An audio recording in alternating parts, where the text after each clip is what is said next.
Hello, everybody. Welcome to the stream. Welcome. I know it's been a few days. Oh, man, have I been busy. Holy mackerel. Every single waking second, I'm just sitting here at my overseer's desk working slaving away for you guys. Of course, some great news, though. Great news. First off, welcome to the stream, everybody. My name is Kismet. I see you guys in the chat. Thank you so much for that love. Of course, we got Rats coming in with a hug there.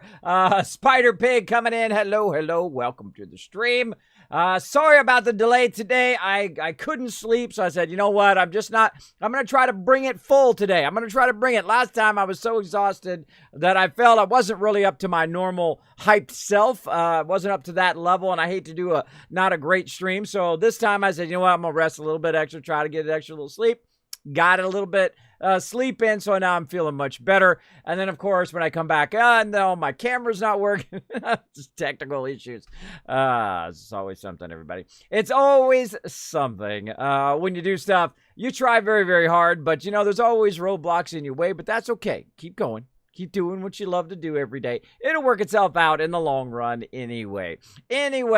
Just keep doing what you love to do. Again, thanks, everybody, for being here tonight. Of course, I got my awesome mods backing me up. Let's see who we got on point. I know I saw Chewy hanging out in there, the big guns. We got Game Killer coming in. Later on, we got Dark Angel and Crazy as well. All backing me up all night long. I do appreciate the love from all my mods who do amazing amount of stuff. Behind the scenes, you'll get to see them at TwitchCon.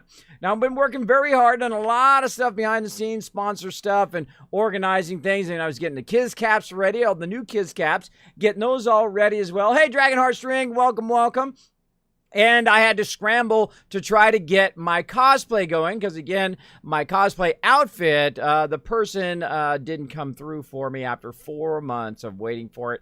But that's okay. I went and worked it out anyway because I was kind of working back and forth with the person talking about what I wanted and all that stuff. So I went and just got it elsewhere and bought all the little pieces myself, and I'll put the cosplay together myself, I guess. I guess I'm the cosplayer now.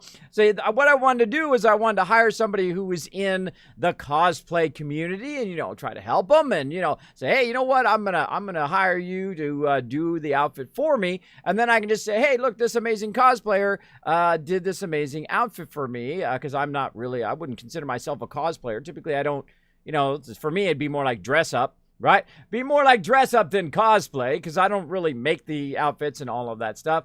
But I can buy all the different parts and wear all the different parts together. And just so you know, I put it on today. I just got some of the parts in. Of course, I got a fedora in and a bunch of other stuff I don't want to give away because I want you guys to see me for the very first time when I am at TwitchCon. Now, I was trying to get it done early so I could wear it on stream to raise funds for my mods, but that never materialized as well. And good news, I may still have the Overseer's Guardian. We'll see. We'll see how it works out. No guarantees. Well, we'll see how it works out. Work something out about that, so we will see. And if it does materialize, I will, of course, let you guys know. Let you guys know big time. So the costume definitely is going to be in place. So I'll be playing the Wasteland Tycoon because I don't play other people. I never do what everybody else is doing. I like to do my own thing. I find doing your own unique thing is a lot more fun than just playing another character. Like if I was just playing Preston or just playing somebody else, like, you know, being the Minutemen, or if I was trying to be, you know, Maxim or anything like that. I like to play characters based on me. That's how I am. So, of course, I'll be playing the Wasteland Tycoon. I'll be dressed up on Saturday. If you're at TwitchCon, definitely come by the Streamer Zone. I will be streaming. Now, of course, it's only tentative time right now. About 12:30 is when I'll be streaming live from TwitchCon to my channel. And you guys, of course, I'll bring my mods in so you guys can see all those, especially all the supporters who did help get my mods at TwitchCon. We'll pull them all in. I'll have them wave at you guys, as well as we'll try to find cosplayers. We'll talk about what's going on at TwitchCon and all that kind of cool stuff because, you know what, I like to fill you guys in. And, of course, we're going to be playing some Fallout 76 because I got the Xbox on the way. I totally just YOLO'd that because I do not have the funds to pay for that, but that's okay. I just put it on a credit card. We'll deal with that next year. We'll just do one of these, right? Next year. No, I'll make the payment, but I'll be like, next year, bro, I'll just, sometimes you just gotta, sometimes you gotta. You're like, Kismet, you're just gonna play for 2 days, and then that's it. But I can always play other games on the Xbox. So if they come out with exclusives for the Xbox, and you guys want to see me play them, hey, wow, we can play. And also for all of you on Xbox, you want to play some Fallout 76 with me? Do you want to play with me? Well, here's what you do. You go onto the Discord, you say, Kismet, I got Xbox. Let's hook up for the beta, and let's have some fun. Right now, my schedule is going to change for the beta, so I'll be streaming more during the day whenever the beta drops. The second it drops, the moment I can log in, that's the second I will log in. So watch for my schedules to shift, kind of like it did today a little bit. They will be kind of up and down. So be aware of that, that it will kind of be all over the place. But I will, of course, keep you posted on Twitter if anything changes. Like the other day there, I had to call it because I was working so hard on that cosplay and working so hard on a bunch of other sponsor stuff that I had to get that done first. I had to lock that in, got all that locked in. Now we're good for all of that. Hey, running from the cops. I love that name, man. I love that name. The fact that you're also a cop makes it even funnier. Welcome. Thanks for being in the stream. Good to see you again. DeRusso in the chat. Welcome, DeRusso. Good to see you, bro. Good to see you. The Walker coming in saying, hey, what's up? Welcome. Xbox One X. Yes, running from the cops. Xbox One X Fallout 76 Early Edition dropping in Kismet's lap. That's right. Dropping in Kismet's lap. It costs a lot of money, bro. It's like $500. I really wanted that Spider-Man PS4. I'm not going to lie. I want that Spider-Man PS4. I have never wanted a console so bad as that Spider-Man PS4. I'm telling you. Maybe I'll ask Santa for Christmas. We'll see. I so want to play that Spider-Man. I'm a huge Spider-Man fan from when I was a kid, right? I was the guy with the Spider-Man, onesie and the Spider-Man, pillowcase and all of that as a kid. So yes, I was just going to buy a used one, and even Monsterholic, one of my mods, and of course, longtime supporter of the stream, offered to let me use his Xbox for the beta, so I don't have to buy one. But you know what? I'll buy one. My kids can play Minecraft on it when I'm not playing on it, when I'm playing my PC and whatnot. So I did buy that, and then, of course, we'll play other games on it. Don't worry. We'll get some good use out of it. And then, of course, I will be playing the Collector's Edition on PC. I'll be opening it live right here on the stream so you guys can see what's in the box. And, of course, I'll wear the helmet, and we'll have a lot of good times here on the stream for sure. For surezies. So, yeah, we'll be doing that for sure. So, lots of awesome stuff coming up. Be watching the schedule, of course, tonight. Fallout 4, we're going to be, of course, finishing our Overland Station, starting on something new. I want you guys to pick tonight what you guys want me to do next. We're almost done, man. We've only got a few more vaults to go, which is good because we're running out of time. We got like 2 weeks. We got like 2 weeks to rock this. We got to rock these vaults, get them done. Try to get all of our people equipped and ready to go with Gatling lasers and outfits and all of that stuff, and then we can call this playthrough rockin', and then crushed it again for the 6th time, crushed it. And then, of course, Fallout 76, right? We're going to be playing it on Xbox. Then I'll be going to TwitchCon. Then I'll be back from TwitchCon. Then it will be time for the Collector's Edition on PC. Then we'll be playing that a whole bunch. And then release, and then a whole bunch of other games in that at the same time, and 7 Days to Die coming out also on release. Oh man, so much stuff, it's overwhelming the amount of stuff. Now also we've got to learn to play later on top of Fallout 4, No Man's Sky. Now I'm stacking all sorts of epic stuff here in the stream. So we're going to be doing a Fallout 4, No Man's Sky, and learn to play. Some more Disc is updated. I want to see what's updated. We'll play a little Final Fantasy. Now, I've not played any other Final Fantasies other than this mobile game. So you guys, I'm going to need your help. Big time. I'm going to need your help. You guys can fill me in. We'll get it going. There we go. Domestic Dan at TwitchCon. He is a streamer. I want to see this guy at TwitchCon. Domestic Dan. Well, hey, cool. Maybe he'll be there. There we go. How much is the second game tonight? No Man's Sky? No Man's Sky. I don't know what you mean. How much is it? How much are we going to play it? Oh, well, hopefully we'll find out. Every time I go to play No Man's Sky, and sometimes when I go to play Fallout 4, I say I'm going to do it for about an hour, and then all of a sudden it's like 10 hours later, right? Right, but that's okay. Yeah, so we're going to be playing Fallout 4, No Man's Sky, then Final Fantasy, Dissia, I think the name of it is. Yeah, Dissidia, hopefully I'm getting anywhere close. Final Fantasy, Opera, Omnia. And we had lots of fun playing it before. We're going to play it a little bit more, maybe learn a little bit more about it. I actually love those kind of fighting games. I love driving games, space games. I love fantasy games and all that kind of stuff as well. Plus, I have some big announcements coming up for November and December. Even more cool stuff, giveaways, epic stuff. I mean, hey, this is stacked and packed and ready to rock stream. This is a ready to rock one up in here. All right, speaking of ready to rock, let's play some games. Let's go.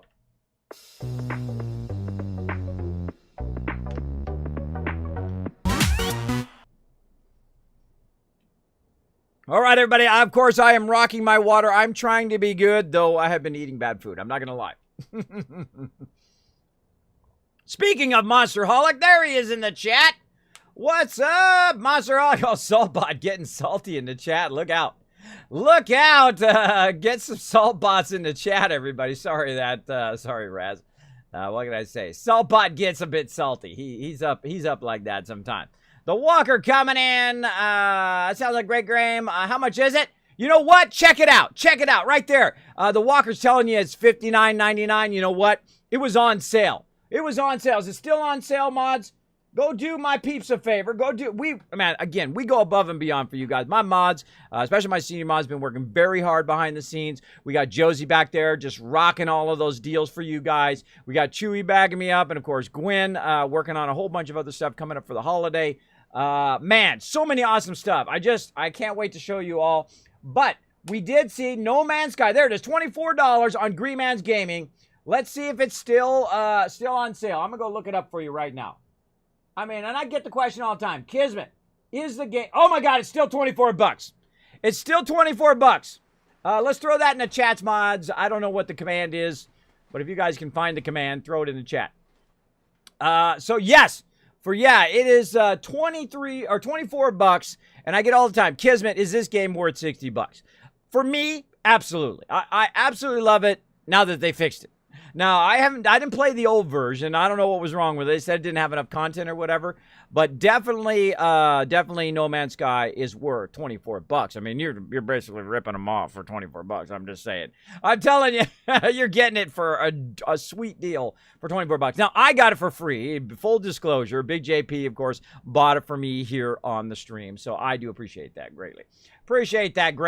Now, I'm also looking for cosplayers for Fallout 76. If you're going to be at TwitchCon, let me know and go out and retweet that tweet I have there, looking for people who have Fallout 4 pins or any kind of Fallout, especially Fallout 76. I was trying to buy pins for my lapel. I'm going to be wearing a fancy suit, and I'm looking for Fallout pins on there. And, of course, I'll have a patch or whatnot that says the Wasteland Tycoon or Kismet or something on it, and working on all that stuff. Also going to have loot drops to hand out to you guys, so my mods will have all of that. I've confirmed all of that. And, of course, the amazing Encelia's coming in, starting us off with some sub love. Hey, Kismet, how are you? Sorry I haven't been around grinding. Wow. Hey, I got a little bit of an announcement about WoW. I finally, after 10 years, went in and asked them, because I was trying to get to play the Black Ops beta, right? The Black Ops beta that was there. And I could not get into it because I couldn't get into my account, which I have not logged into. My Blizzard account, I have not logged into for 10 years. 10 years, bro. So I called up Blizzard and I said, hey, Blizzard, my account, I can't log into it. And they're like, oh, really? What's wrong with that? I said, well, probably because I haven't logged into it in 10 years. And they're like, no way. So the guy got all excited. He's like, oh, my God, you got a pristine vanilla WoW account. Oh, my gosh. And I said, yeah, I got the Murky from the original BlizzCon. I got all of that epic stuff on there. He's like, wow, that's so awesome, man. It's like a time capsule. It's like a time capsule of the original WoW back in the day. He was so excited. I love it when people are all excited about games. I get excited about games too. So he said, let me get it fixed for you. So he got me all fixed up. So now my original WoW account is working. And of course, I'll have more announcement why I got my WoW account working as well, because I want to play Black Ops eventually. But we'll have more information on that as we get a little bit closer to November and December, as I lock down a lot of details on that as well. So a lot of great stuff coming to the stream. So let's get ready, everybody. Let's get into it. Now, of course, we were doing some serious building. And also, while I was off stream, I was trying to remember the command to kind of fly around. So let's start with a killer fly around. Let's go. So I did remember the command, and I wrote it down over here so I won't forget. TFC, ba-bam, and let's see if it works. Oh, yeah. Now, here we go. We're going to take a little fly around Overland Station. Yeah, look at this camera move. Look at this build, everybody. A very, very awesome. That's TFC, by the way. Lets you take your camera and pan it around. Now, look at this beautiful build. We've got a 2-story, kind of a bit more simple than the other ones we did, but that's okay. Still beautifully done. We just need some Kismet kill boxes in there, right? We got to put some defenses in there, and of course, we can fly right through the window and check out what's going on inside here. I think that's super, super cool. Oh, Grey Guard's under attack. Gonna need our help. So as you can see, we're going to get that going on. Now, I did add another mod, which turns off the radios. I did try the dancing mod. I could not get the dancing mod to work. I did go in, by the way, also did all of your redemptions. I put all of the mods list in there that you guys suggested. I went and looked at every single one of them. I did a whole list of stuff. Man, I was just on a roll, man. I was just knocking stuff out left and right, stuff that I've been trying to get to. Man, I've been crushing it. Been crushing it big time. So I did put you guys who wanted to be in Vault 45 on the Vault 45 list and all of that. You guys are there. Thank you so much for those suggestions. Thank you so much for all that you do here in the stream, for all that love and support. Man, I'm going to get emotional if I get into it too much, but I do appreciate it so much. You have no idea. You have no idea. Well, maybe you have a little bit of an idea. A little bit of an idea, but how much it means to me. I'm telling you, it's been quite the amazing journey. Quite the amazing journey. All right, so I'll turn that pan thing off. There we go. We got to go help Grey Garden. Let's go. Let's get into it. Let's get into it. Let me turn my sound up a little bit. It might be loud. Let's see. Now, if I have any problem with my sound, you let me know. Any kind of issues like that. My whole entire stream was messed up. I couldn't get it working earlier. I spent about 30 minutes before 12 o'clock just trying to get that working. But it seems to be working now. Robert Ford in the chat. Welcome, welcome. Kids, my idol. Oh, man, you're my idol, Monsterholic. You know what? Right here, bro. Look at my bro Monsterholic brought me. Nuka-Cola Quantum, bro. My precious little Nuka-Cola Quantum.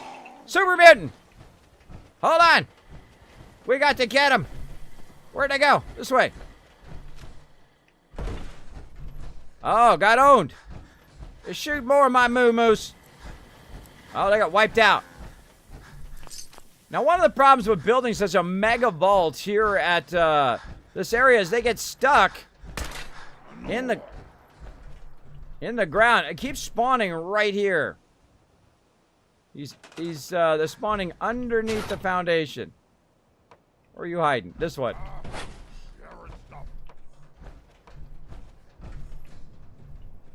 Nope, apparently not. This one. Nope. Now, they keep spawning underneath that foundation each time. Let's get loaded. Locked and loaded.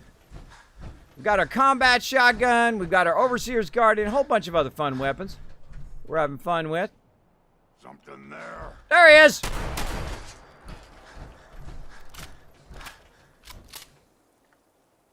Now, of course, every time I come to Grey Garden, again, we got this massive build, which I'll show you guys in just a second here. We'll fly around it and take a look at it.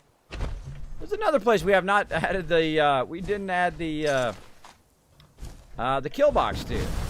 Just dawned on me. We still forgot to do that. I think it's fine. I think it's fine. Now, here at Grey Garden, we have completely enclosed it. Look at this thing. It's actually capped off so you can't get inside unless you have a jetpack where you get up on top. And it's run only by robots. And, of course, they're in there scavenging and scrapping and all of that stuff inside there as well. And I think we're going to get to the... Let's play. Oh, you brought a melee weapon to a gunfight. Probably not the best idea. I just say it. Probably not the best idea to do that. Just say it. Little untouchables for you guys if you know what that is. So let's go and take a look at it from down the way here. We'll take a look at what we got going on. Of course, we got Overland Station over there going on as well. We could have just ran over here. I didn't have to teleport. I could have just ran over. But look at this build. Look at that sucker. It's massive. Now, you can also build up on top of the freeway overpass if you want to. But look at that. That is absolutely massive. 1, 2, 3, 4, 5, 6 stories high. Absolutely massive. One of the largest builds I've ever done at Grey Garden. And it turned out fantastic. Fantastico. Now we're going to head over here. Up. I must be overburdened because I am not able to fast run. But at least we can walk fast because we do have the strong back perk, which is rocking it. There we go. Redeems still don't work. Yes, I did contact them about why my redeems are not working. I did test them. By the way, there's a new one I added of Deacon talking about looting, so feel free to check that one out. I do apologize if my redeems are not working. I did contact Stream Elements about it and see if we can get it working, hopefully this week. We will see. We will see, but I tried. I did try very, very hard to get that working today. And actually throughout the rest of the week. That is on my list, and I am doing my best. I can only do as much as I can on my end until they tell me what I need to do on their end. And I can't even redeem it myself. I tried it myself earlier today, which if you were watching the chat earlier, I did try a few of them, and they did not work for me either. So I will work on it, though. Don't worry, I am working away on it. That was called Deacon Loot. So Deacon talks about the loot there. If you go to the stream store, you can scroll down. It's right there. It is for subs only because you subs are awesome. All right, so here we are back over here. Let's go ahead and drop whatever I've got on me that's weighing me down into the workbench. Excuse me, everybody. Excuse me. Pardon me. All right, what do we got? Probably some purified water or something. What do we got? Oh, maybe some weapons. Maybe some... Oh, look at all this sweet loot. Oh, man, I love to log in and realize I got a crazy ton of loot on me. I like the loots. I like the loots. All right. Like so. Very, very nice. Very nice. Very. Bum. There we go. Nice. Liking it. All right. Nuka cherry there. What else we got? No, I think we're good now. Little various loot. All right, there we go. Now we don't have to walk around overburdened. Okay, we got our moo-moos over there. We got all this. All we need is a couple Kismet kill boxes. We're ready to rock. So what I'm going to do is go ahead and build those Kismet kill boxes in the most optimum locations. So, of course, we can fight off anybody who wants to attack. Now, because I have this stuff here in the center, and because you can't get rid of this building here, which I think you should be able to get rid of every building, but because you have that building you can't get rid of, we're going to need to optimize where we put it. Now, if you've never seen the Kismet kill box before, it's actually on my logo for the Wasteland Tycoons. And that's because it is so incredibly efficient. It uses a very minimum amount of resources, and it just does a phenomenal job of defending your settlement. So we're going to go ahead and stick it right here in the corner. So we're going to go ahead and put that right there and that right there. So it's up above. So it can not only fire outside the base, but also can fire and protect this whole corner in about a 90-degree angle as well, though it can fire in 360 degrees. And for a lot of you, you have seen me build the Kismet kill box before, but for those who are new to my channel, just wandering in, I'll show you a little bit here. And then we'll get to it. Now, the first thing I do is, of course, put up a couple walls here just so I can put these small platforms, and then we'll go ahead and take those out. Now, what we're trying to do is we're trying to line up the platform so it looks what I call legit, right? So it looks like it's in the right location. So as you saw, I took some back out again. I did not scrap them. I just put them back in the workbench. One of the great things about this game is that you can store stuff in the workbench, come back, use it again over and over again. Like in this case, I want to go ahead and offset by 2 in this direction that particular thing. This way I can take this out, and then as you can see, right there. Now the same thing in the other direction. I can go ahead and put this back in, right here, and then snap it. If you didn't know, you can actually, on the concrete kit, you can snap 2 walls together, which is pretty awesome. It's great for offsetting items as well. So in this case, now we're going to be offsetting in this direction, and if we did it correctly, Then now, look at that. Nice, right? And that's what we want, because what we're going to do is we're going to offset the second one at an angle. Now, you can do it as a 4-post, right? So you could have it, you know, all the way around if you so choose. Or in my case, I'm just going to offset it like this. And then that gives me a nice centered look. There we go. Perfect. Perfection. Now, you'll find that a lot of the stuff that you do, you work forwards and backwards as well. So there we go. There we go. There we go. Very, very nice. There we go. Thank you so much, Game Killer, for refunding that to that. And again, if anything, if the sound goes off or my redemptions or anything like that, just let us know. We'll give you Kiz Caps back. We don't want you to miss out on your Kiz Caps, so you have enough for the contest and giveaways. By the way, don't forget to host the channel. Don't forget to, oh my gosh, I'm going to be streaming live from TwitchCon, giving stuff to you guys live from the show. So you guys are going to get some epic level loot. I don't want you to be crying to me saying, Kismet, I didn't know. I didn't know that I should be hitting those Kiz Caps big time. I mean, it's free, right? /host Kismet. Boom, you get the Kiz Caps. Use them up. I say use every single last one you got during TwitchCon.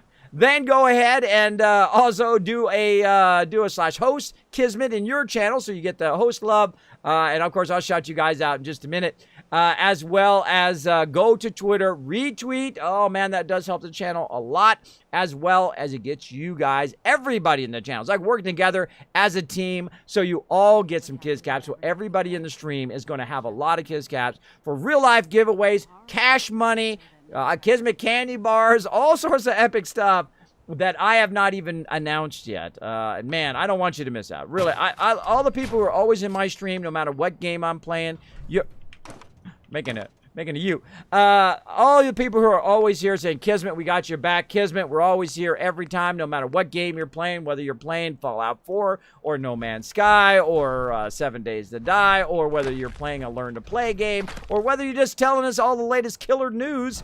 That's here as well, which I do appreciate. We'll do a little bit of elite news later as well.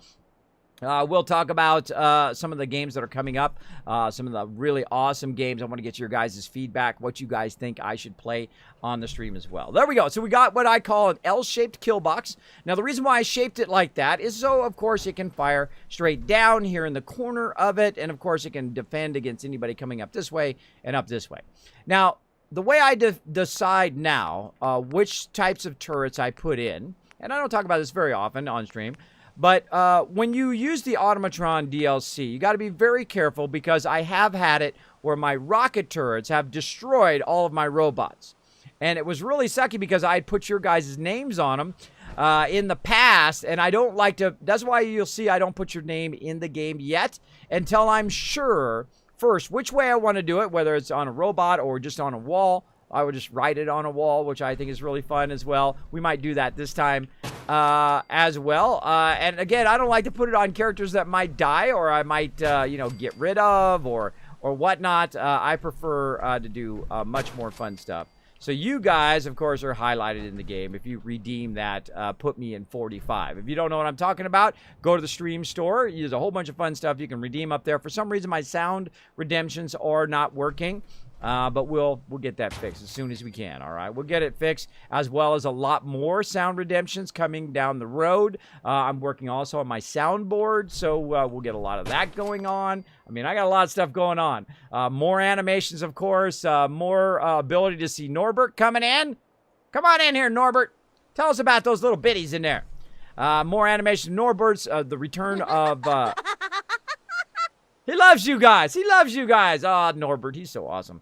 As well as a lot of other things. I've been working so hard. Also, the return of the thank you screen of the thank you to everybody who comes in, hits the follow button, all of that at the end of the stream. I've been testing it for a while, and it's kind of working. So we'll see how it goes here at the end of the stream. Oh, what? Little something to get the stream going. Running from the cops, coming in, showing that love. He's totally with them.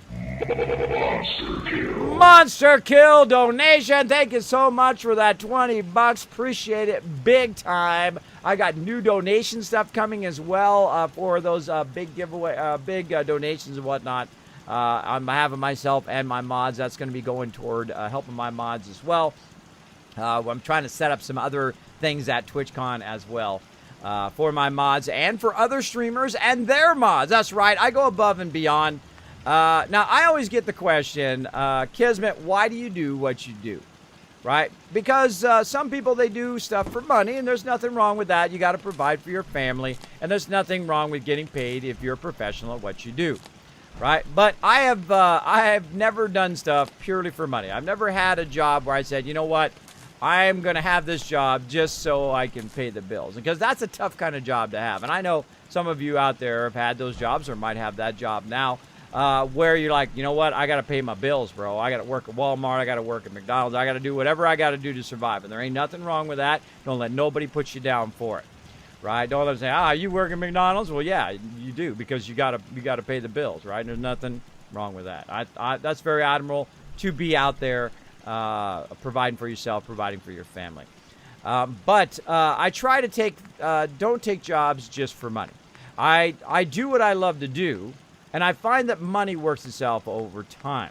Now, I don't take anything from the stream here. I put everything back into the stream in some way or another, whether it's equipment or whether it's like take my mods to TwitchCon or something of that way. Of course, giveaways for you guys.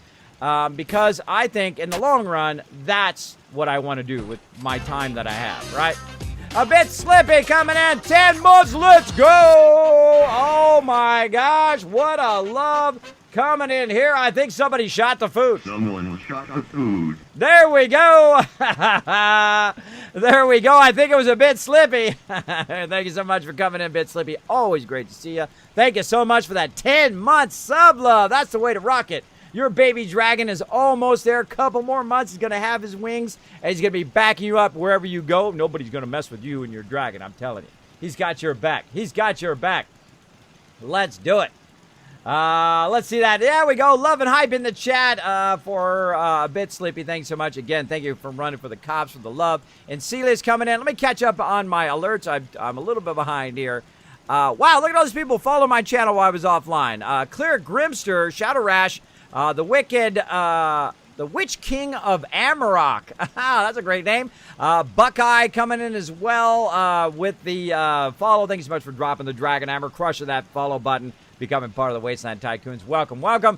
Game Killer, Raz, Steph, and Ultron Advance Wars always on the ball right at the top of the stream. You know what? For all the people who are always on top of the ball, always hosting the channel, always going out there and retweet, on their behalf, I'm going to give everybody 1,500 Kiss Caps right now in the stream. So make sure to thank all those people who are delivering for you guys, who are going out and retweeting, who are going out, and on top of that as well, that you guys can get if you go and retweet. Now, again, warning, warning, warning, warning.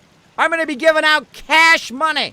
Money in your pocket. I'm going to be giving away epic stuff from my sponsors. I'm going to be streaming live from TwitchCon. You guys have got to go rock it big time. You got to go rock that hosting. You got to go rock that retweeting. I'm telling you, I want you to get the loot. I want you to get it.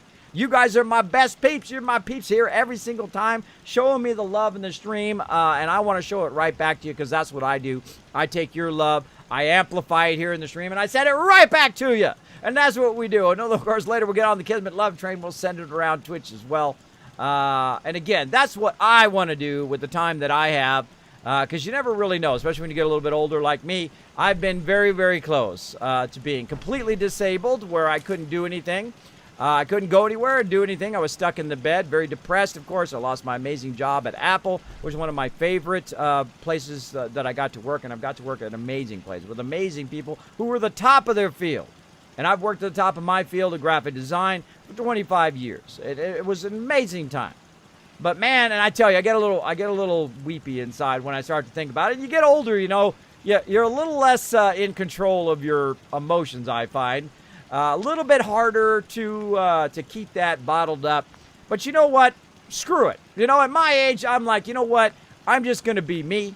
I'm going to be who I am. I don't lie. I don't cheat. I don't steal. I don't shout out products that I don't believe in. There's nothing wrong with turning people on to great products, I find. I think it's perfectly okay to say, you know what? Look what I found. This is awesome, right? I don't mind doing that at all for you guys, and those are the people that I align myself with. to bring you guys epic stuff. Like, great example is Mighty Skids, right? These guys are awesome, bro. These guys are nothing short of awesome. Look at the back of my iPad. I mean, that looks... I don't even know if you can see it as good in the stream as you can in real life. If you see me at TwitchCon, check out my phone. I have it on my phone as well. They did an amazing job. I mean, hey, I'm like, you guys did an amazing job. Would you like to sponsor the stream, right? I didn't say sponsor the stream first. They did an amazing job on my VR headset. I'm like, wow, these guys do a really, really good job, right? Just like all my sponsors down there. They are amazing, and they are part of the reason also that I can bring you all that loot and all the stuff when I'm going to be giving away at TwitchCon as well, and I'll be giving away here on the stream, and be giving away games and all sorts of stuff. You want to win some Fallout 76? I happen to know somebody who might be giving it away, so if you don't have it yet and you want to get into the beta... now you're thinking, damn, I need those kids caps. Hold on, let me go host. Let me go over there, retweet.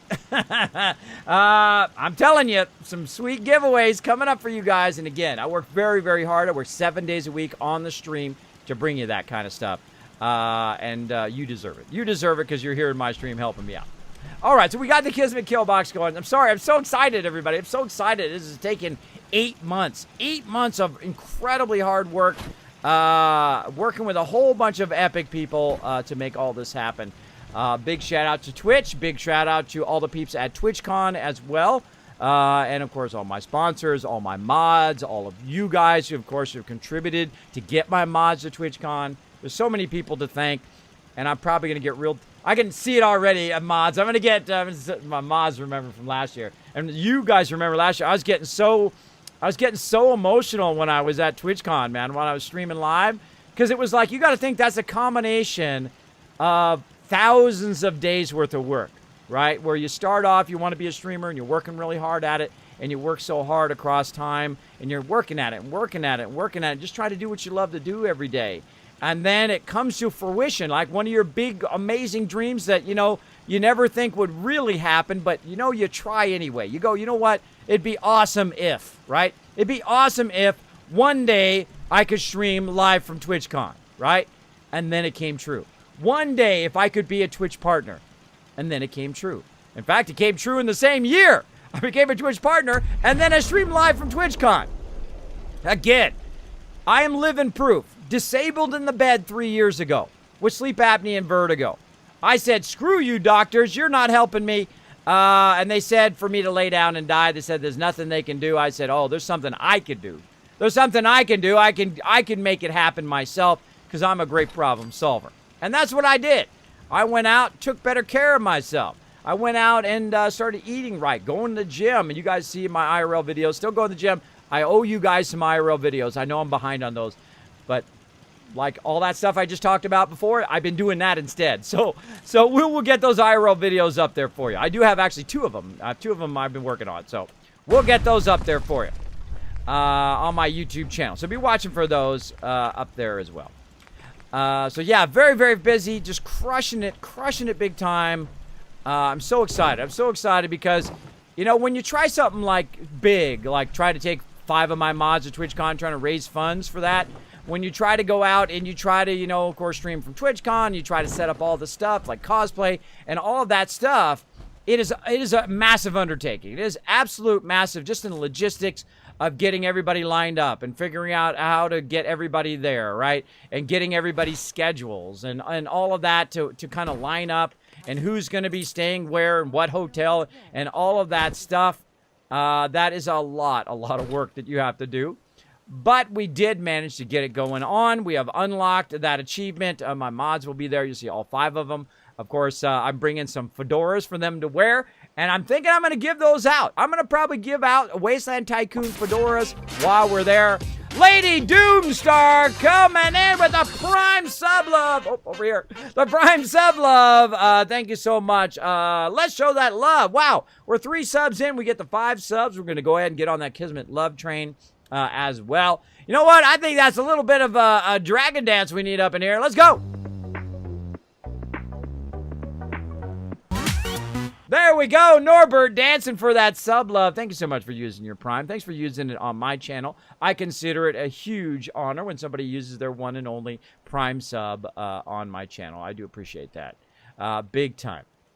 So again, I do things because I can, because I have the ability to go out and convince sponsors to say, you know what, look, here's the benefit for you. I'm going to shout you out on my channel. I love your product. I think it's fantastic.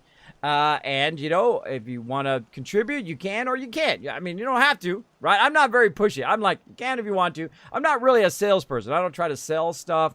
I don't have that ability, and really it's not one of my things. I like being an artist, and I like being a gamer. That's what I like to do. That's what I'm best at. So I try to stick to what I'm best at. But I'm also good at convincing people to give you guys free stuff, which is good. Which is good because it's not for me. It's for you guys, right? I don't care about stuff for me. That's not important for me. I care about bringing it for you guys. I care about rewarding the people that I care about, like my mods and other streamers who have helped me along the way. I'll be having a party for them as well, and of course for their mods as well. So not only am I helping my mods, but I'm going out and helping other streamers and helping their mods, at least to have a little bit of fun and to say thank you to them. They don't have to bring anything. They don't have to host me. They don't have to do any of that. They don't have to shout me out, nothing. Because I think when you have a friendship with somebody, you should not put conditions on that friendship. Not like, hey, you have to do this for me because I did this thing for you. That's not a real friendship. A real friendship is, I got your back if you need my help. And that's it. That's it. If they call me up right now. If one of my friends call me up, my real life friends or even my streamer friends, if they call me up and say, Kismet, where's my phone? They said, Kismet. Yeah, my cool phone. They said, Kismet, I need your help right now. I don't even know why. I don't even need to know why. They said, I need your help, and I'm in Japan right now. I'll be like, everybody, I got to make a flight to Japan. I got to go right now. But, of course, I'll keep you updated, and I would leave right now. That's what I would do because I'm that type of friend, and those are the type of friends that I like to have around me. The ones that will back me up, that are loyal friends, that will be like, Kismet, I'll be with you, whether you got 1 penny in your pocket or whether you got $1 million in your pocket, they'll be around, right? Those are your true friends that are there.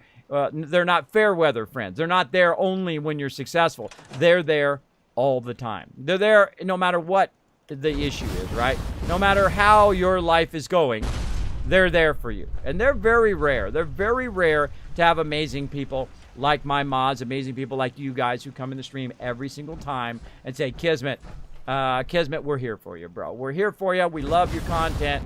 And, of course, all the nice things you guys say that inspire me every day. And I've talked about this many times on stream, and there's so many amazing things that are going on. I'm gonna get super emotional if I go on too much about it. All right, so we'll keep going. We'll keep going here, cause again, work very, very hard at all the stuff that I do, like a lot of people. And when it just starts to come together, there's something really amazing about that. Cause my this year's TwitchCon is 8 months worth of work, 8 months. That I've been working on it. I've been getting the cosplay going and organizing stuff with my mods and, of course, getting all of that stuff going. Now, by the way, notice how I'm running the power out of the vault, out this door. That's why I put this door here, so I can run it down to the actual thing down there. Now, this power is actually coming from elsewhere, way over on this side of the vault, which, of course, we screwed up and we had to fix because I accidentally landed on my settlers and then had to kill them all. But then I reloaded, so there you go. Some of you remember that from last time. I don't normally kill my settlers. I love my settlers. I am the nice overseer. Some people call me Overseer Kismet, or more commonly, the Wasteland Tycoon. Somebody in my chat, I wish I remember who told me that originally. I wish I remember who did it. But someone came in my chat and said, Kismet, you're like the Wasteland Tycoon. And I'm like, you know what? I like that. I like that. I'm totally going to use that. I hope you don't mind. I hope you don't mind. And they said, yeah, cool. Go ahead, Kismet. No problem. I said, all right. Appreciate it. But I'm terrible with remembering names. So I have sleep apnea, so it makes it very difficult. So if you come up to me and I don't remember your name, just tell me your name again, because I am really bad about remembering. And it's part of my condition that does that. All right, so we plug that into the wall. This is called back-chaining power.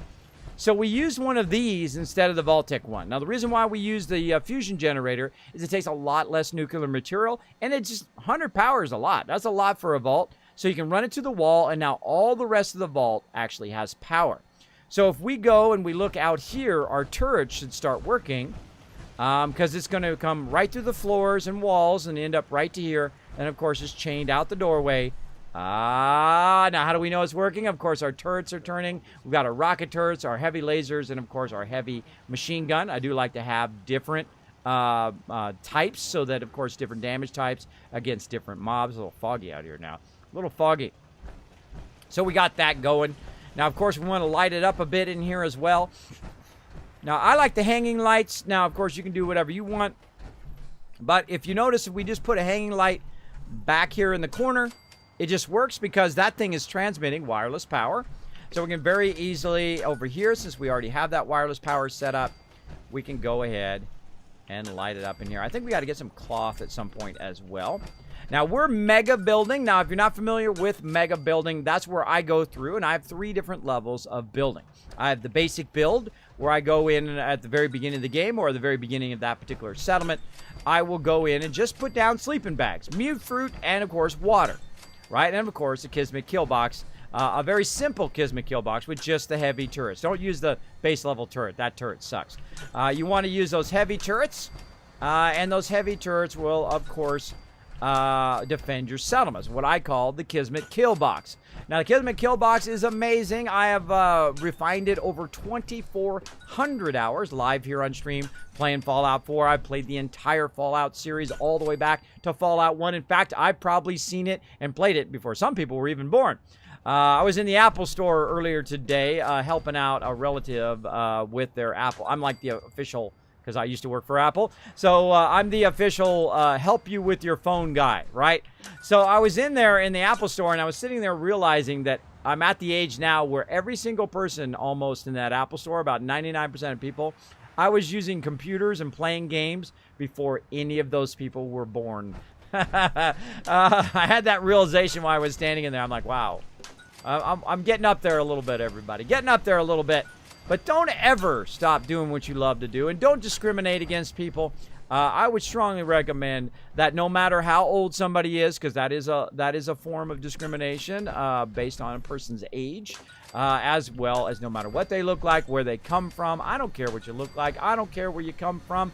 That's not what I judge people on. I only care how you treat people. If you treat people well, hey, I'm down for hanging out, having a fun time, having a good conversation. I love to listen to other people's stories about their life and how they got to where they are today and cool things they learned along the way. Because, you know, the great thing about having conversations with other people, and I'm usually a listener, by the way.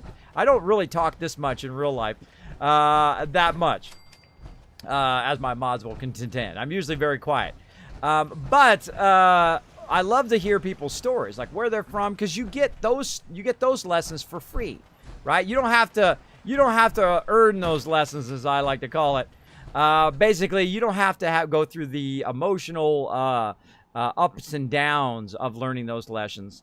You get those lessons for free from someone else. Like if someone tells you, hey, last time I ran on the concrete and fell, I scraped my knees. Well, you know not to run on the concrete next time, which I try to tell my kid, but still think they know it all. And I'm like, well, you can either learn it, I can tell you, or you can learn it the hard way. You're going to learn it one way or another, hopefully.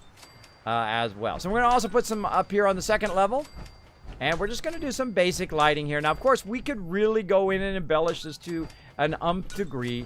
But I like to just kind of get you started, get you an idea of each location, because I only have so much time each stream.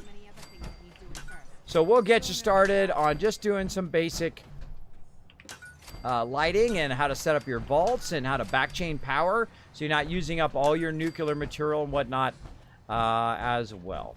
And we're also going to put in some food. We're going to put in water. We're going to do all of that stuff. And, of course, some more Kismet kill boxes. Now, you can fine-tune all of this. Oh, look, they're going in 2 different directions. 2 different directions, which normally I would fix, but it's fine because it's on the bottom of it. It'll be fine. All right, then we'll go ahead and jump down here. I think I got all of that. And I like to put these lights because I like mine to be really bright, right? I like my vaults to be very bright, kind of like a beacon of the wasteland, so you can see that light from really, really far away. Now, of course, you could do more mood lighting. There's a whole bunch of different style of lighting, and, of course, like fluorescent lighting and whatnot, which is really great for vaults. You can also find different magazines, which will also give you different lighting. Of course, there's different mods that will add lighting and whatnot.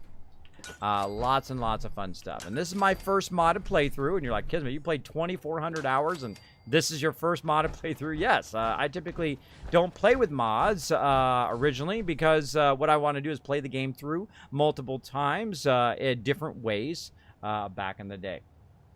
Back in the day as well. So we did play through a whole bunch.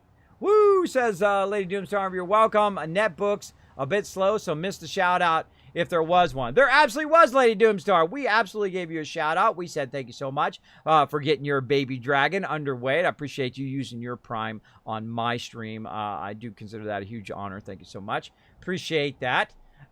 Big time. Kismet, I feel like I'm a dinosaur in my field. Well, there you go. There you go. Kismet for president. No, thank you. That's a sucky job. I wouldn't want to do that. I wouldn't want to do that. Say, what's your thoughts on Fallout 76? Well, my thoughts are easy to know because I bought the collector's edition. I'll be playing it live here on stream. Of course, they call me the Wasteland Tycoon, so somebody with a name like that, of course, is going to be playing some serious Fallout 76. So not only did I order the collector's edition, and this is something I've been saying on stream for 2,400 hours. Since day one of Fallout 4, and of course I played the entire Fallout series, one of my favorite series of all time. I used to work for a company whose client was Interplay. That's right, whose client was Interplay. I used to do the graphic design for the outside boxes and all of that cool stuff, as well as the printing and pre-press for companies for that as well. And I probably saw Fallout before any of you. That's right, before any of you, I saw it. I was like, oh my gosh, I'm playing that game for sure. And of course, I played even more hours than that one back in the day, absolutely. On top of course, all the hours I've played all the other Fallouts. So incredibly, incredibly fun. So this is something I've been asking for a while. I would love Fallout, the amazing Fallout RPG adventure like New Vegas, like Fallout 3, right? And somewhat like Fallout 4. And of course, the awesomeness of something like Grand Theft Auto and Minecraft, where you could, of course, play multiplayer. I would love to have planes and cars and all of that. And then, of course, have the buildability of a game like 7 Days to Die or Ark or Dark and Light or whatever awesome survival thing like Rust or whatever you've played or enjoy. Something like that, and then put it all into an online of a game where we can all play together. Like right now, imagine all of us playing together. Here we are, playing together. We're rebuilding the wasteland. We're, trying to gather the hearts and minds of all the people in the wasteland, and we're trying to rebuild it and help their settlements out. And then all of a sudden, there's a gunner attack coming in from the west side. Quick, Kismet Killbox on the west side. Well, look out, lasers coming in. Look out. Oh, someone shot a nuke. Get down, get down. Oh my gosh. Imagine the amazing amount of epic gameplay that's going to happen with that kind of interactivity and all of that. Now, of course, they don't have NPCs in Fallout 76. It's more of an experiment for them. If you think of Fallout 76 not as Fallout 5, I think you'll be better off. I don't think of it as Fallout 5. I don't think of it as the next Fallout on top of Fallout 4. See, I think that's where people go wrong when they think of it in that way. It is not Fallout 5. It is not the Fallout New Vegas, Fallout 3, Fallout 4 adventure, right? It's not that. It is something different. It is something like, hey guys, it's only been 2.5 years instead of 5 years, because it'll be 5 years, bro. It took them 5 years to do Fallout 4 from Fallout New Vegas and Fallout 3. You guys already know that. But my take is on it, not only did I buy the collectors, but I went and bought the collector's Xbox edition, the Fallout 76 collector's edition with the early release on October 15th. I go to pick up that Xbox, and I'll be playing it minute one, day one of the beta, and of course, release in November as well. I'll be playing on PC and on Xbox. And if you want to play with me, go onto the Discord.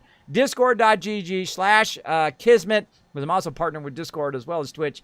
So go over there and say, Kismet, I want to be part of the Wasteland Tycoons. I want to play some beta. I want to have some people backing me up day one. That's right, the Wasteland Tycoon's going to back you up day one in Fallout 76. Go over there. Let us know. I don't care if you're on Xbox, PS4, PC. You're all welcome to be part of it. You never know. Go in the shout-out channel or go in the introduce yourself channel. You never know. You might find another friend who will back you up in there. Now, if you want to play with me, I'll be playing on Xbox on the 23rd of October. Minute 1 second when that thing drops, we'll be playing it. As well as I'll be playing on PC when my collector's edition arrives. I'll be opening it live here on stream as well. Now, I know a lot of you for Fallout 76 are like, Kismet, I want that offline adventure. I want that ability to play it without all these noobs in there, you know, trying to troll me and all of that. Just remember that it's going to be a train wreck. Just remember that every online game, every one of them pretty much, World of Warcraft, one of the largest online games of all time, was a complete dumpster fire when that thing came out. Even when expansions come out, it's like you can't log in, there's some sort of problem, that kind of stuff. If you just expect that, you'd be fine. Name some other ones, right? What's some other ones, right? SimCity Online. Train wreck, right? I could go on and on and on, right? There's a ton of them that were just an absolute train wreck on launch, and I have a feeling that because this is their first entree into it, now, of course, I would love for it to have zero problems, but I'm a realist. I realize that they're going to have issues. They're going to have issues. It's going to be a train wreck, and I'm okay with that. I'm okay with that because it's going to be a beta, and they're going to test it and try to get it working before November 14th. And I appreciate that kind of extra effort. Now, if anybody who I give a little bit of slack to, it's Bethesda, because they're gamers who make games. They're not suits who are trying to make money. We all know what that's like, right? When you buy that $60 game and you plug it in, you're all excited. You're like, oh my gosh, let me get my controller over here. Let me get my, oh, yeah, I can't wait to play. Oh, this game sucks. It was $60, right? Don't you hate that? Don't you hate that? Yeah, those are the corporate suits who don't actually play games. They don't actually play games. They just put out crap. That's where Bethesda is very, very different. They try to put out the best product they can do. From everything that I've seen and everything I've played, it's all about the enjoyment of playing it. Like Skyrim, like you guys know Fallout New Vegas, Fallout 3. You guys know Fallout 4. Some of you are on the fence for Fallout 4. I know. I love it because I love to build. I love to build. I'm a builder. And builders just have to build. There ain't no reason we have to build. We just have to. You guys know what I'm talking about, right? You guys know. You just have to do it. There's something inside you that says, this is what I should be doing. And same thing in real life, right? If you're an artist, if you're a gamer, if you're whatever you love to do, there's something inside you that you wake up in the morning and you say, I sure wish I was. Like I used to wake up since I was 8 years old and say, you know what? I sure wish I was a graphic designer because I had seen a printing press and I'd learned about graphic design and it was like really exciting for something for me to do. And you know what? I went on to be a graphic designer, top of my field, bro, making that big money, renting 30 Sea-Doos and 15 boats. And we're out at the river partying big time, having a good time with people who are mostly partly clothed, sometimes completely not clothed. But hey, that's what you do when you're young. When you're still doing that at my age, it's kind of creepy. But when you're young, party on, bro. Party on. Be safe, though. Be safe, though. Take good care of yourself. I had to pull a few people who were a little bit too drunk out of the water, save their life. Now they owe me big time. They're lawyers, too, by the way, so don't mess with me. I got some lawyers who owe me their life. Just say it. I wish their beta was more than just networking tests. I'd live enough time to actually fix anything that betas think. Well, I think that it's not in their strategy, not a short-term strategy, right? In their case, they are going to listen to feedback. They are going to dust it. And like they said, and like I think before they even said it, is that the game is going to be very different 6 months after, and 9 months after, and a year after. It's going to be a very different game than when you originally launched, right? Because they're going to go in and fix and update it. And that's what you have to do with an online game anyway. I don't care how many hours you spend or how much feedback you get or how many people are working on that project. You don't really know how good an online game is until you launch that sucker. And you'll know the second that thing is out there for at least a month, you'll know whether it sucks or not. And that's what I want them to do. I want them to make it as great as they can, listen to feedback, which they have been doing because I've been posting on the forums on your guys' behalf questions about Fallout 76 and what we think. And by the way, if you want to see all of that down below in the stream, if you have any questions on it, like getting into beta and all of that stuff, we have got a massive amount of information down there, videos you can watch about what it's going to be about and how their system works, how the card system works, and all that stuff. You can also find that on the Discord. There's a special section for Fallout 76 as well, so we've got all that information in there. We're trying to keep that updated. If you got some more information, feel free to let us know. We'll drop it in there. But I feel you. I feel you that they need to find a way of monitoring that feedback and putting the feedback in, and then really letting the community also vote on that feedback. That's something that Star Citizen does, by the way, that I really, really like. That what they do is they have a whole forum about the feedback for the game, and then all the users vote, and they upvote stuff that they really want to see in the game. So if it's something like, in my case, I can tell you something, 2 things right off the bat that I hope they have that sucks in Fallout 4. First, number 1 is the fact that you can't lock your stuff. You can't lock your stuff in your inventory. You're like, Kismet, why would you want to lock your stuff? For every time, and I know it's been hundreds of times, I want everybody to put a 1 in the chat if this ever happened to you. It's happened to me, and I play the game a lot. I have 2,400, almost 2,500 hours now in Fallout 4. And that's because you're in there and you're transferring stuff into your workbench, and you put your Nuka-Cola quantum power armor in there accidentally. Or you put your gun in there accidentally. You put your stuff in there. I want to be able to lock my stuff, right? My stuff I'm not using that I don't want to take off of me, right? Who's done that? Put a 1 in the chat if you ever accidentally put something that you didn't want to into the workbench. All right, that's number 1 right there. That's number 1. Now, another thing that I did mention, actually I sent it out to them today, is when you're working in the workbench, right? When you're working in the workbench and you get your camp system out and you're playing Fallout 76 and you're like, Kismet, you know what? I really get tired of scrolling, right? Like, say you're building something. Like, I'm building this gigantic mega vault right here. And you just want to do, like, food and stuff, right? And you just want to favorite your favorite pieces that you use all the time, right? A great example, one that I use all the time, would be way over here in resources, and then you go miscellaneous, and would be this right here, the garden plot, which we're going to use right now. So the garden plot, I would favorite that. Now, what do I use often with the garden plot? Well, I use the mute fruit, right? So it'd be nice if I had that in its own separate menu, so I could favorite it. Wouldn't that be awesome? Say you're building a vault, right? And you're trying to work on your stairwell, right? And you only use like 3 pieces to do stairwell, but you know, you're repeating those same pieces again and again and again as you're building and doing your stuff. It would be fantastic to go in and favorite that to make it easier on the builder so it doesn't have to go. And then you got to lift one arm and you got to hit F8 and you know, shake your elbow and do a little dance while you're trying to get to your piece, right? And then you're just scrolling across and scrolling back. Great example. If you're trying to get to the vault-tec kit, right? And you're like, oh, okay, cool. I want to put some nice, pristine vault-tec chairs in here. Hold on. I'll be there in a minute. Here we go. Almost there. All right, here we are. Okay, we got those things. Let's put that down. Oh, hold on. I got to go back into this other thing. And then let me come back and let me get back in there again. Okay, cool. There we go. Right? Now, sometimes what happens is if you do something else, when you come back, you have to scroll the entire thing again. Right? Right? You're scrolling all the way across the thing. It'd be great to favorite that stuff and drop that. Oh, there we go. Look at a bunch of 1s in the chat. Oh, you guys have done the same thing. There we go.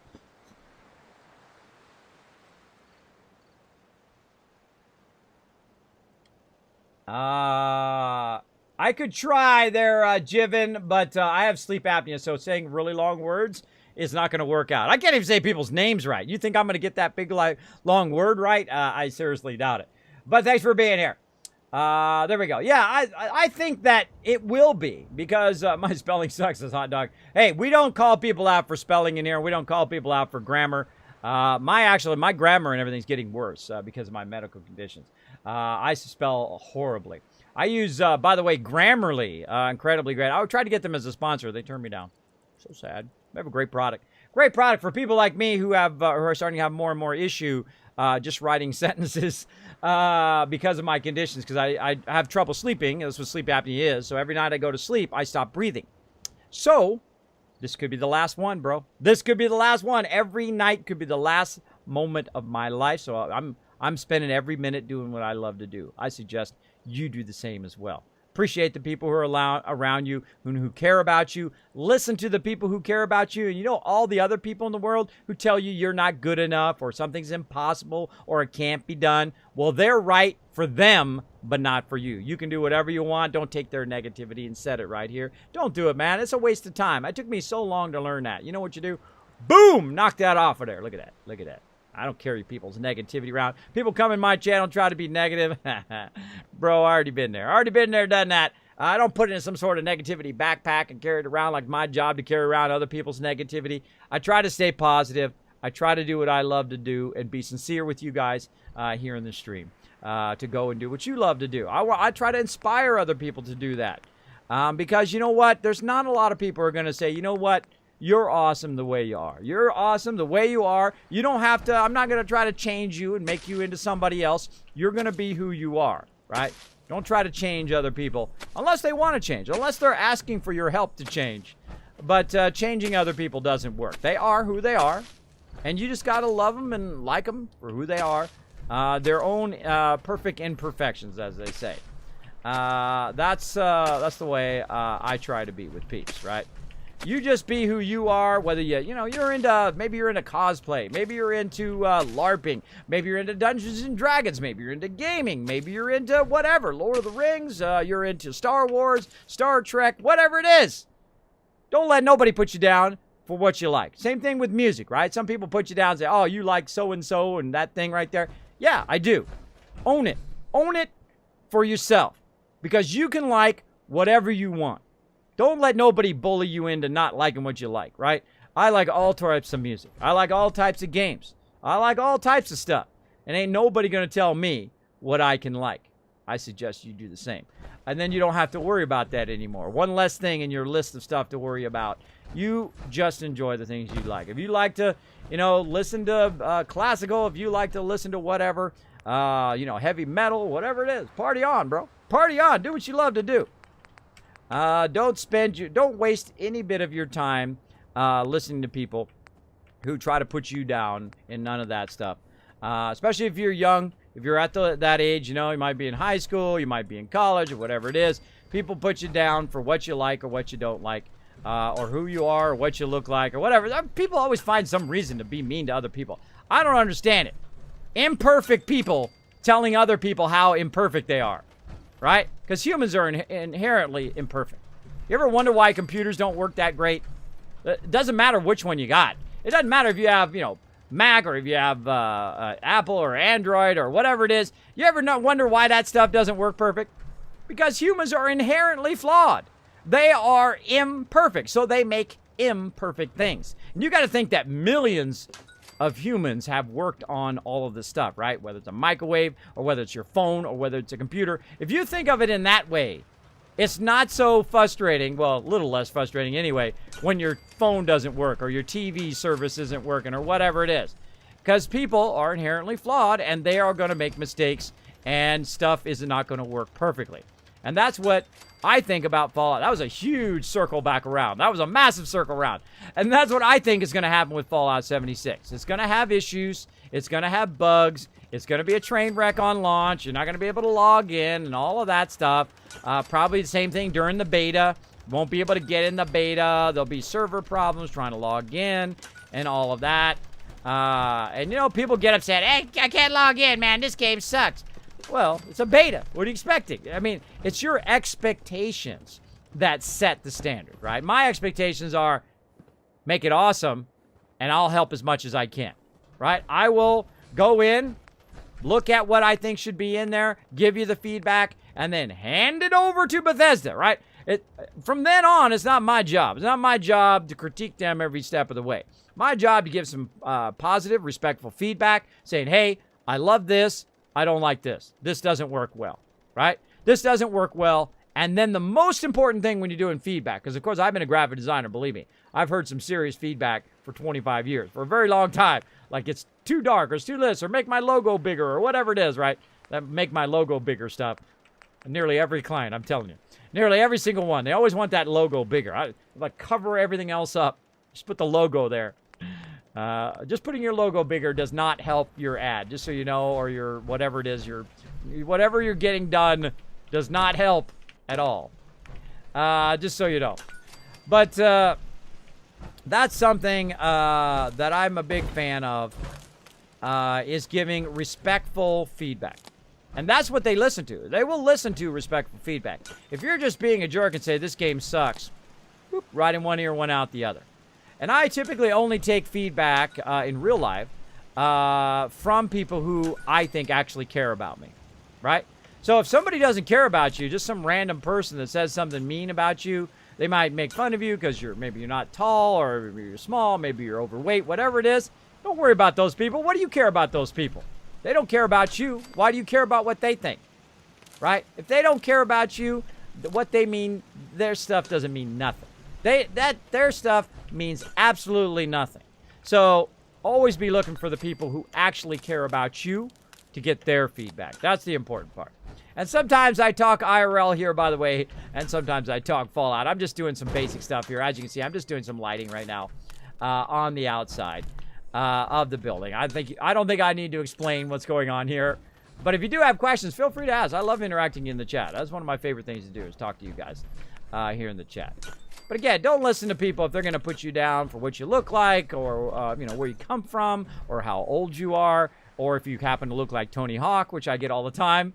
People are like, Kismet, you look like Tony Hawk, or you look like the Saul from Breaking Bad. I'm like, well, thank you for comparing me to one of the greatest skaters of all time. Thank you for comparing me to an amazing actor. I appreciate that. And they also do the politician guy too. Well, I don't appreciate that one because I'm not into politics. I don't get wrapped up in that. It's like a circle. It's like talking in a circle when you're talking politics.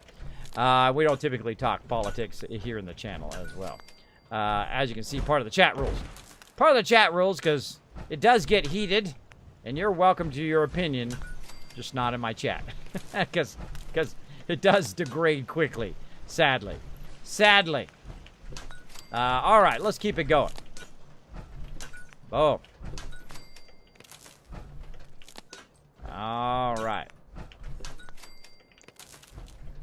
And again, this is one of my favorite lights in the game right here, which is the street light. This rounded one gives off beautiful light. So you have a really nice lit up area. And I have a tendency to put them at least around the outside edge of this. And what I'll do is I'll just kind of get it going first. And then I'll go through and I'll say, okay, where do I want to have this light? Maybe down here. Kind of move it out of the way. I do have a tendency to like to connect them first and then move them around. Just makes it easier to line them up, right? And then kind of get a feel for what you want. Don't be afraid to change it as you go. All right? Don't be afraid to change it up a bit. There we go. You see we've got those all connected together, and then we have it connected up to this thing here. Notice I didn't connect it to the turret. If I connect it to the turret and the turret gets knocked out, well, then, of course, all my lights are going to turn off. All the power is going to turn off over here. Now, I also have a tendency to keep, oh, I'm out of steel, bed around so I can forward time. But, of course, when I'm doing lighting, I want to do that at nighttime. We've also got somebody to help. I forgot who it was. Oh, Grey Garden. We already helped him.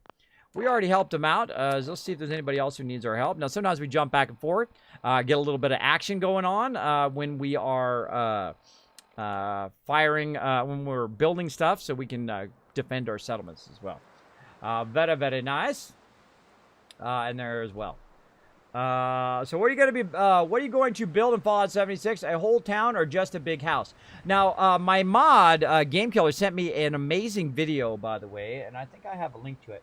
Let me find the link to that video so I can put that in the chat for you guys as well. I finally got the time to look at it. My mods are awesome. They put little reminders in there, and I was trying to knock them out today because I was so busy doing other stuff, so I kind of finally got back to it. But let me go ahead and find it here about co-op building. And, of course, I love to bring you awesome stuff. And, again, big thanks to Game Killer here. Let me go ahead and grab it here and throw it in the chat. There we go. All right. Awesome. Right there. So it is basically a video where they talk about co-op building. So not only can you build your own location, but they're going to have it where everybody can work together. And this is what I've been saying for 2.5 years while playing Fallout 4, is that if everybody could work together on a location, much like you do in 7 Days to Die, much like you do in Ark and all that stuff, you have shared areas where you can have a shared bank and like a guild bank kind of thing. And then, of course, you can also build large structures. You can build up defenses and work together toward a common goal. And I especially like it when everybody starts at the same time.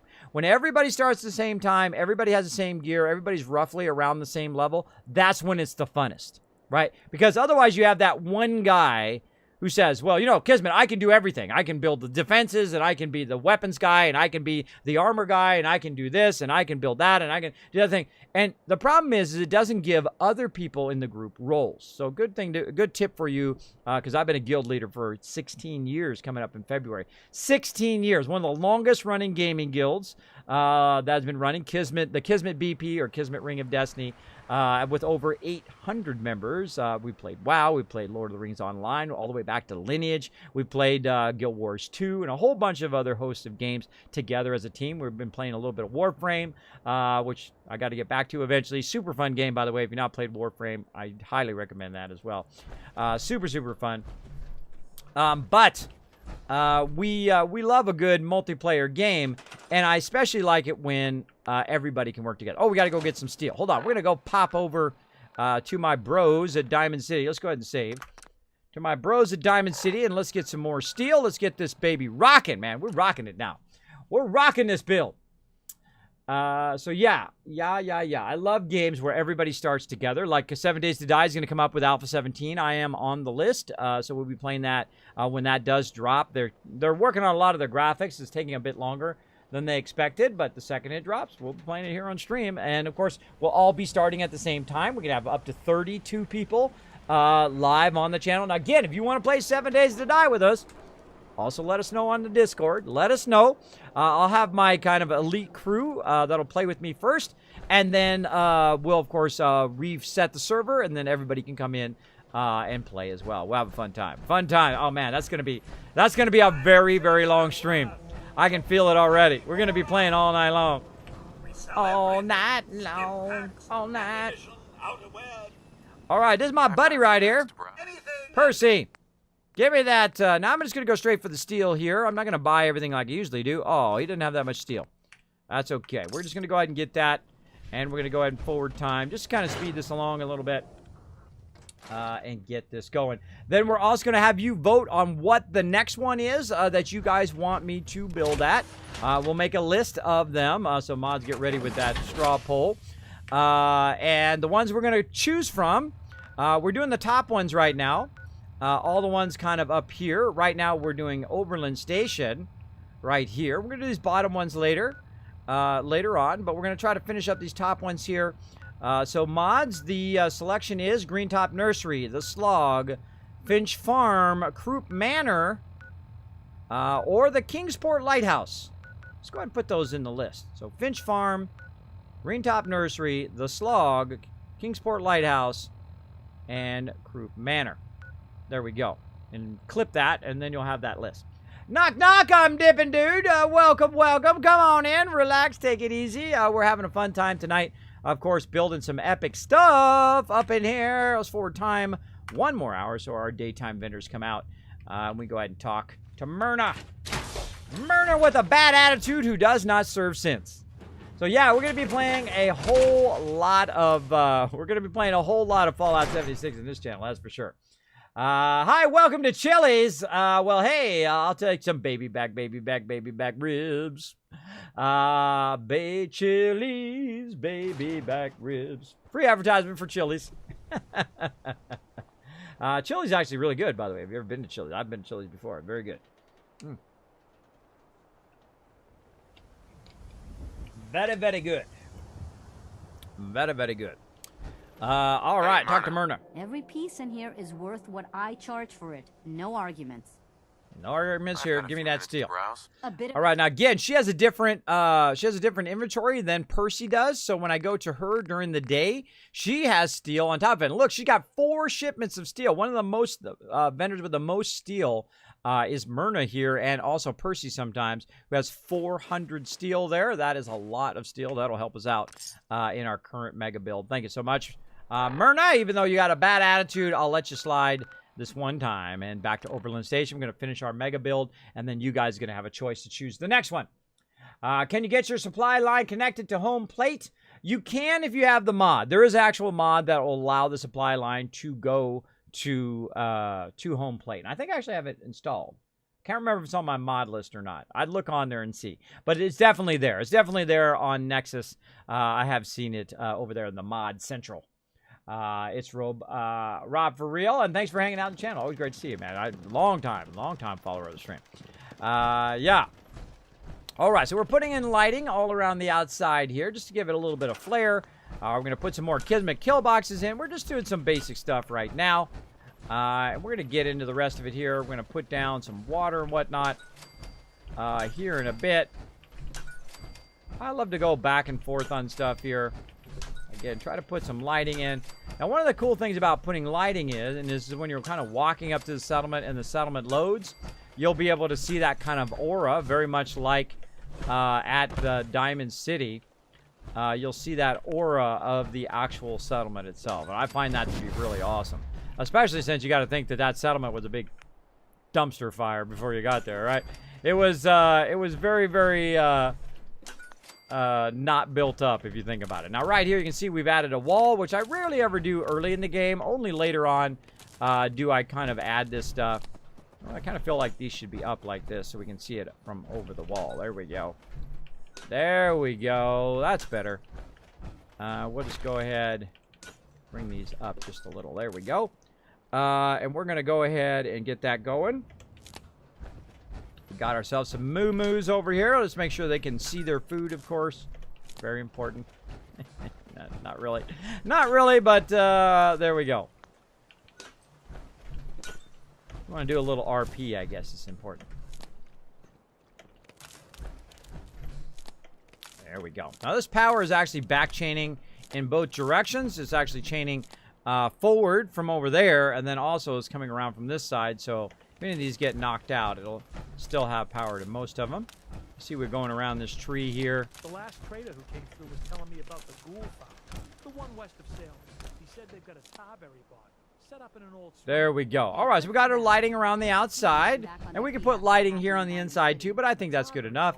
We've got our lighting going inside the vault. We've got our kill box over there.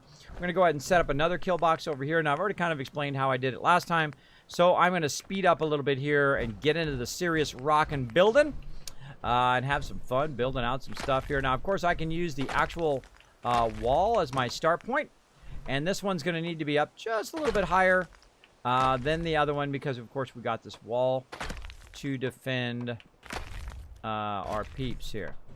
See, I'm going to kind of do that ahead of time, and then we're going to go in and we're going to build our wall here, and we're going to put that wall up on top because that's where the platform is going to go, and we'll go ahead and put that up there like so. Again, we need to do some offsetting to make this work, so we're going to go ahead and do a bit of this like this and offset it in this direction again. Very difficult sometimes to get it to do what you want it to do. And then we'll try to do that. Now, look at the problem we have, right? Can't put it because right on the edge of the settlement. Oh, that's okay. No problem. Just do it in the opposite direction. Just do it this way instead. Again, we're trying to do a 2 offset, right? Because we want this to be kind of in the center. Like that. And you're like, well, Kismet, now it's way over there, bro. That doesn't help you. Well, then you go ahead and use the second one to walk it right back to where it was, right? And then, of course, we want to do it in the other direction. And, of course, there's about 5 different ways of doing the same thing I'm doing. But again, instead of walking it forward where if you're at the edge of the settlement and you can't put it down, walk it in the opposite direction and then just walk it back again, right? I call this walking the piece into location, right? So you do this, you do that, and then you walk this one in front of there, and there you go, perfectly lined up to that corner. Very nice. Very, very nice. And there we go over here. And again, we're going to do some corner kill boxes. Because those are going to help us a lot. I'll get to it when I get to it. The sooner the better. There we go. And we're going to go ahead and use just kind of some of these ones. We can use the other ones as well. I typically don't leave stairs there. I take the stairwells down. There's no reason for them to be able to run up and hit my turrets, right? And I typically don't go up there afterwards. Now, sometimes you have this problem at this location where it doesn't quite find its footing. The way around that is to work your way down, right? Is to go here first and work your way down like this. And then, of course, we can use the smaller one here to try to snap in at the end. And then I'll take all this out at the end. And we'll go up here, we'll do our kill box. And here comes the provisioner, and that's why I have this big door here so that the actual Brahmin can make it under the door and walk all the way through the entire settlement, which is really nice. Now, again, that's why I typically don't use robots wherever I have the missile turrets, because I have found that they will actually get killed. And this one I'm going to go ahead and put way out here in the corner because they do spawn just down the hill here. You always want to take into account where do they spawn at. So when you're at a location and you're fighting off gunners or super mutants or whatever, look at where they spawn. Look at where they appear from. And then you can put your kill box to accommodate that particular location. Again, I like to mix up my damage types like so. So I'll have heavy laser, rockets, and then, of course, the heavy machine guns, which I find are more than enough. Just the heavy machine guns themselves are more than enough to fight off the bad guys like that. Ooh, that's really stacked now. That's some serious stacked stuff there. Kind of pop down here. Why's my thing not scrolling? It's not scrolling my turrets. Not scrolling my turrets. Gotta jump down there to see if it would scroll, but it does not scroll. Sometimes it gets a little funky, so you got to get out of the workbench and come back in. Sometimes you got to log out of the game all the way and then come back in as well. Welcome, welcome. There we go. Put that one there. Let's see if we can sneak another one in here, maybe a little bit further this way. Like that. Now you notice that I don't plug in the power to all of my stuff. It just makes it easier to put all the turrets down first, and then you come back and do your power afterwards. So all the turrets aren't turning at the same time, which makes it tougher to put the turrets nice and close to each other. And that's why I usually do power last. Notice again that I do not chain between each thing. Like I don't go like this, though you could. I mean, you can have a redundant one like that, but make sure you also got a direct power line to its own power pylon. In case one of the turrets goes out, you'll have the backup of the other powered turrets. And of course, you have the non-powered turrets, which are the machine gun turrets there as well. Let's grab this one over here in the corner. Run that up there. Very nice. All right. And again, we're going to need the power from over there. So we'll go ahead and use either our jetpack to jetpack over there, or we can just kind of stand here. Oh, or not. Wouldn't let me change. Let's go ahead and save that because now I'm feel like it's about to crash or something. All right, there we go. And we'll go ahead and put one of these in there. Land on that wall, walk along the wall a little bit here. And we'll go ahead and chain that power also across here as well. Now, you don't have to use this. You can use conduit and all of that. I'm just a fan of just running nice, easy wire. It's going to let me. If it's going to let me. There we go. Just running a wire along there.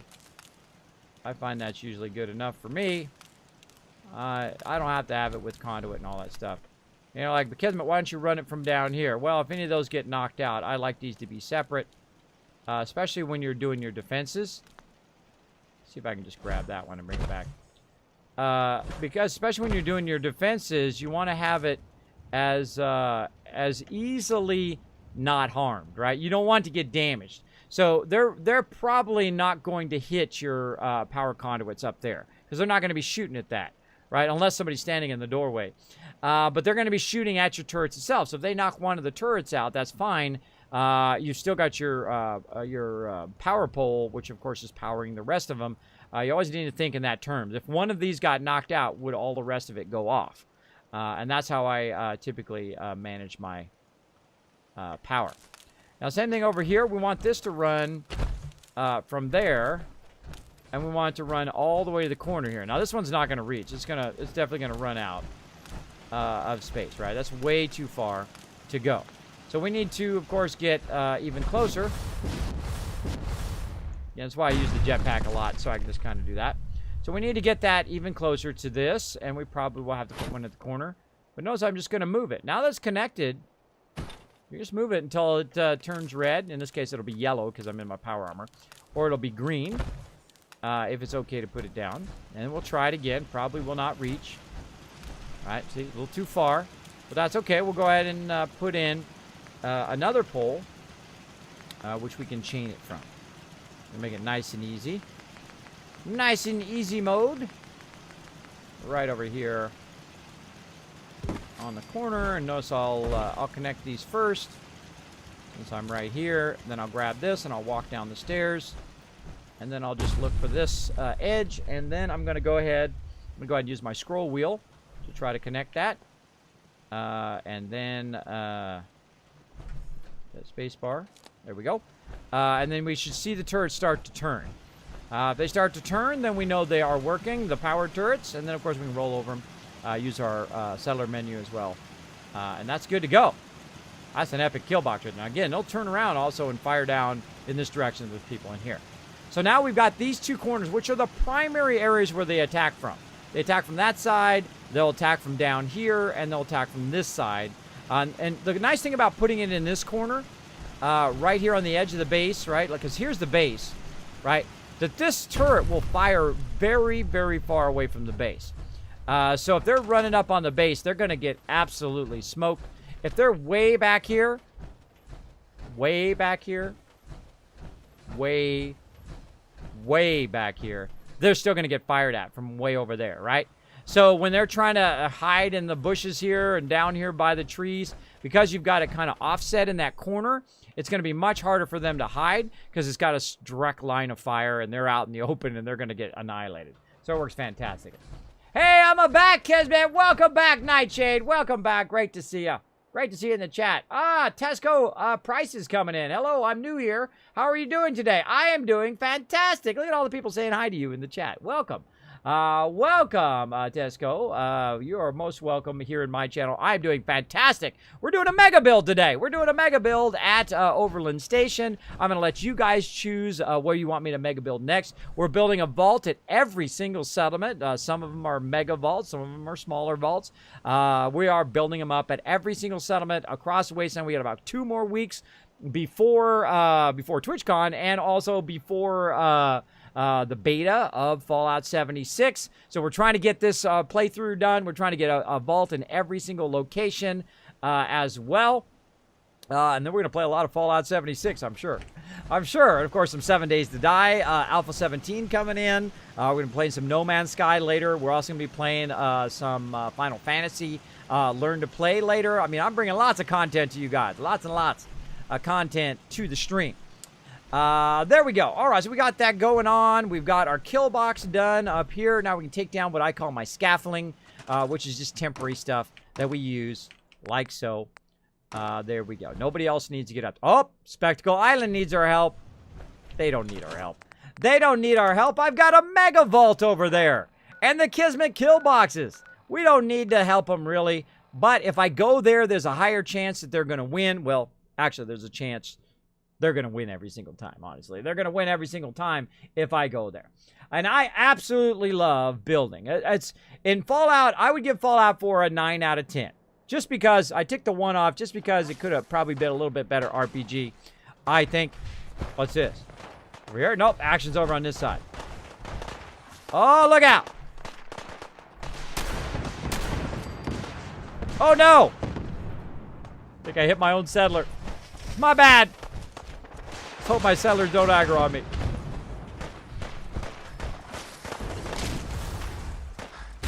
I killed another settler, everybody. I hope that wasn't one of my top settlers. All right. There's some action going on down here. My primary problem is not combat. Yeah, see, the settlers are still yellow, so that's good. Now here, you draw them out. They're coming after me. Watch this. Kismet kill box right over here.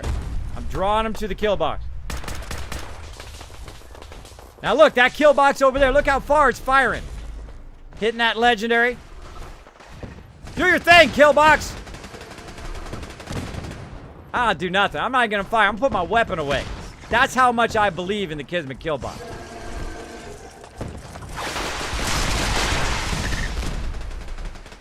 Later, legendary bro. Look at that. Do your thing. Kismet kill box. Make it happen.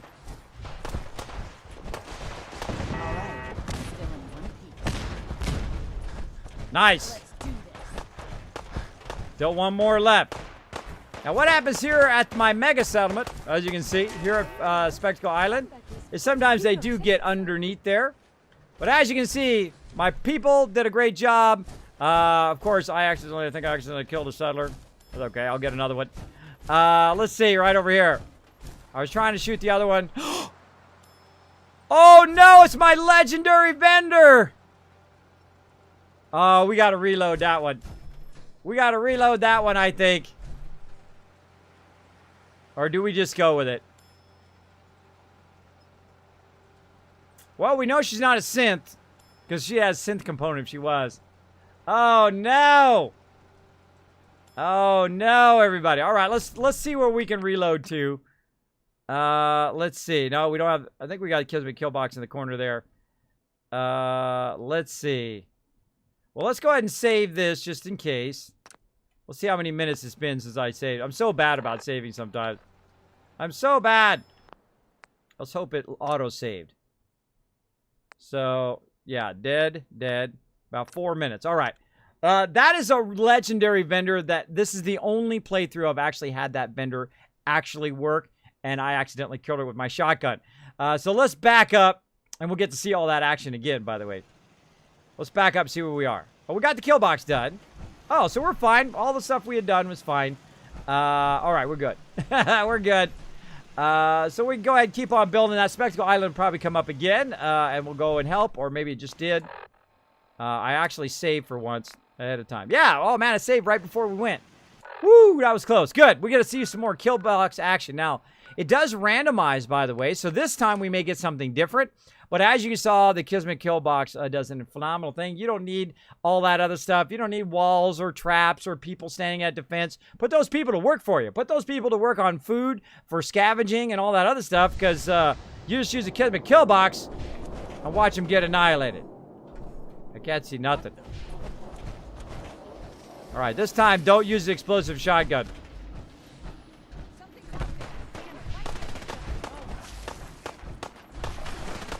See if we get the same thing. Now, sometimes you do get the same thing.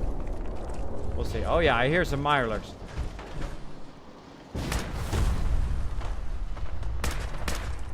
See, like this, I'm drawing them out. It's great every time. Every single time. I love it. Every time. Now, this is why I don't build a bunch of robots, because your robots can get destroyed by your rocket launchers. But I don't know, it's just awesome every single time. For all the times they've wrecked your settlement, for all the times they've attacked your settlement, right? There's just something really awesome about it. Now, of course, I could get involved if I really wanted to.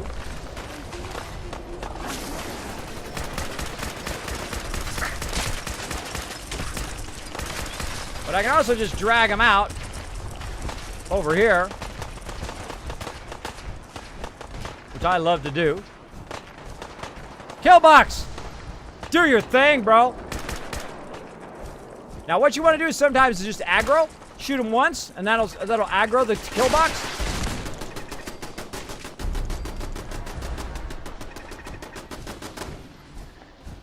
So awesome.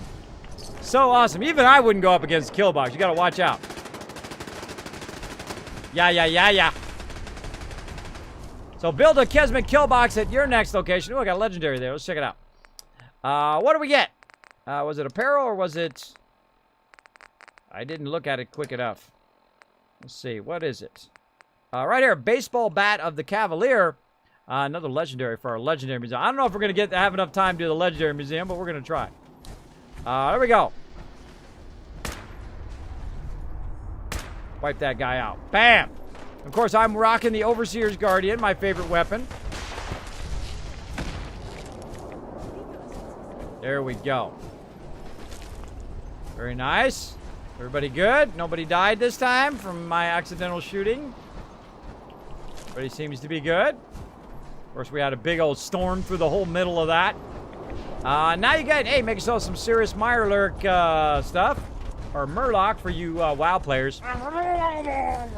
There you go. Some love for you WoW peeps out there.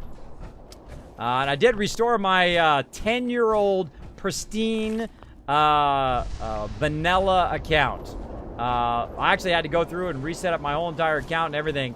But my character's on there. I logged in. to see if my character's in there, just in the login screen. I didn't actually go into the game. But I went in the login screen to see if my character's still there. They're still there. Still got my Murky and all that other fun stuff from the original BlizzCon. Yeah, I was telling that guy who got all excited about my pristine WoW account. I was talking to the Blizzard guy, the game master. And he was fixing my account and getting all working and all that. That I actually have the bag from TwitchCon. Or not TwitchCon, from BlizzCon, the original BlizzCon.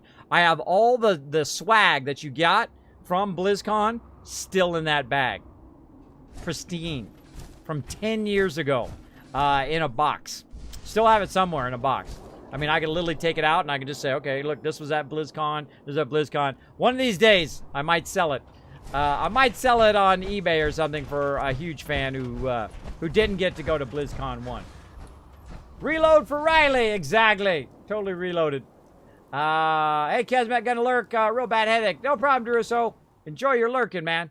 Enjoy your lurking. I see Dark Angel in the chat. Legendary supporter. Legendary. As well as one of my mods, as you get to see at TwitchCon. We're going to be walking around, having a good time. Of course, he'll have his epic mod t-shirt. I got a special one done for each of my mods as their favorite kind of animal, plus a dragon, because I call them my dragon mod crew.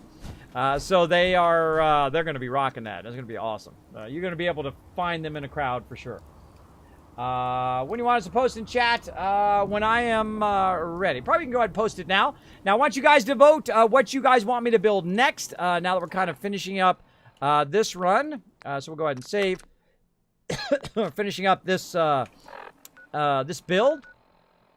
So you guys get to choose what I'm going to do next, and Game Killer will throw it in the chat. You go ahead and click that straw poll, make your choice known.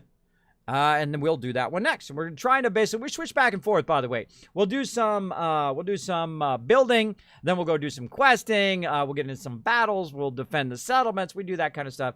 I do like to vary my gameplay when we are playing, so there you go. There you go. Again, appreciate it. Again, Tesco likes settlement building. My favorite place to build is Kingsport Lighthouse because I like the height. Oh, Tesco, have you ever built at Abernathy Farm? Did you know that Abernathy Farm is the highest area that you can build in the entire wasteland? It's 20 stories high. 20 stories high, and you can build it way up at the top of the light post. Way up there. Massive builds that I've done that were 20 stories high. Pretty great stuff. But yeah, that lighthouse is fun. You know, the funny thing is, I've played through this entire playthrough. I finished the main storyline. We've already taken over Nuka World because I own it. I now own the Wasteland as well. I bought out Vault-Tec. I own that as well as in Far Harbor. We've already done that, but I hadn't unlocked the lighthouse yet in this playthrough. Now I've played through 6 times. I have 2,400 hours live here on stream. I have unlocked it before, but for some reason we just never happened to go by there in this playthrough. But last time we did unlock it. We'll get back to building up that one next. Or whatever you guys vote for, that's what we'll build up to. All right, so we got 2 out of 3 kill boxes going. Now, because this is obstructed, and that kill box on that side cannot fire over here, we're going to build a kill box right here, which is also going to help us on this side that is typically gets attacked the most. So we're going to put one more kill box here, and we're going to call this done. So again, you have a few minutes to vote, and then after you vote in there, we'll give you a few minutes to do that while I'm doing this. And then we'll probably go out, get into a little bit of trouble. We'll go to some places we haven't been yet. Because there's always some places we haven't been in each playthrough. Because, you know, what you're doing is you're doing other stuff. You might be skipping stuff as you go along. And whatnot. All right. And then we're going to go ahead and use our things here. Notice I use this a lot. I just use this as temporary. I use a couple of these as temporary just to try to line up all my stuff. And again, we use the small one. Like so. And then we'll offset this. Just go right to doing the offset. 2 in this direction. Again, great way to offset is to use the walls like that. And then we'll go ahead and offset it in this direction. Kind of do a little bit more advanced. We're doing the offset first. And I know some of you are like, Kismet, what the heck are you doing, bro? What the heck are you doing? Well, if you're really good at what you do and you know how to do the offsets, in theory, you can walk this right back in place. And I know some of you are like, Kismet, it's floating. I can't handle it. I know, me too. But I like it to look legit when I do that, like that. Right? Now it's lined up. You're like, well, Kismet's not in the center. Well, you can't center these pieces because, first, it doesn't let you snap in that way. And second, what you want to do is offset the pieces, right? You can either do 4 square because, of course, it's 4 in the center. Or what I like to do is I like to do this where you have them kind of catty corner from each other. Now, of course, this light's going to be in my way, right? If I try to snap that in there, it's going to go right through the middle of my light, which I don't like. So we'll go ahead and just move that light out just a little bit. And then now look at that, how I did the offset all in one move. I did the offset all in one move, and then now it looks legit, looks awesome in that corner. Again, we're doing a lot of L-shaped kill boxes, as I call these. And typically you want to put these in the corner so it has a big wide angle of fire.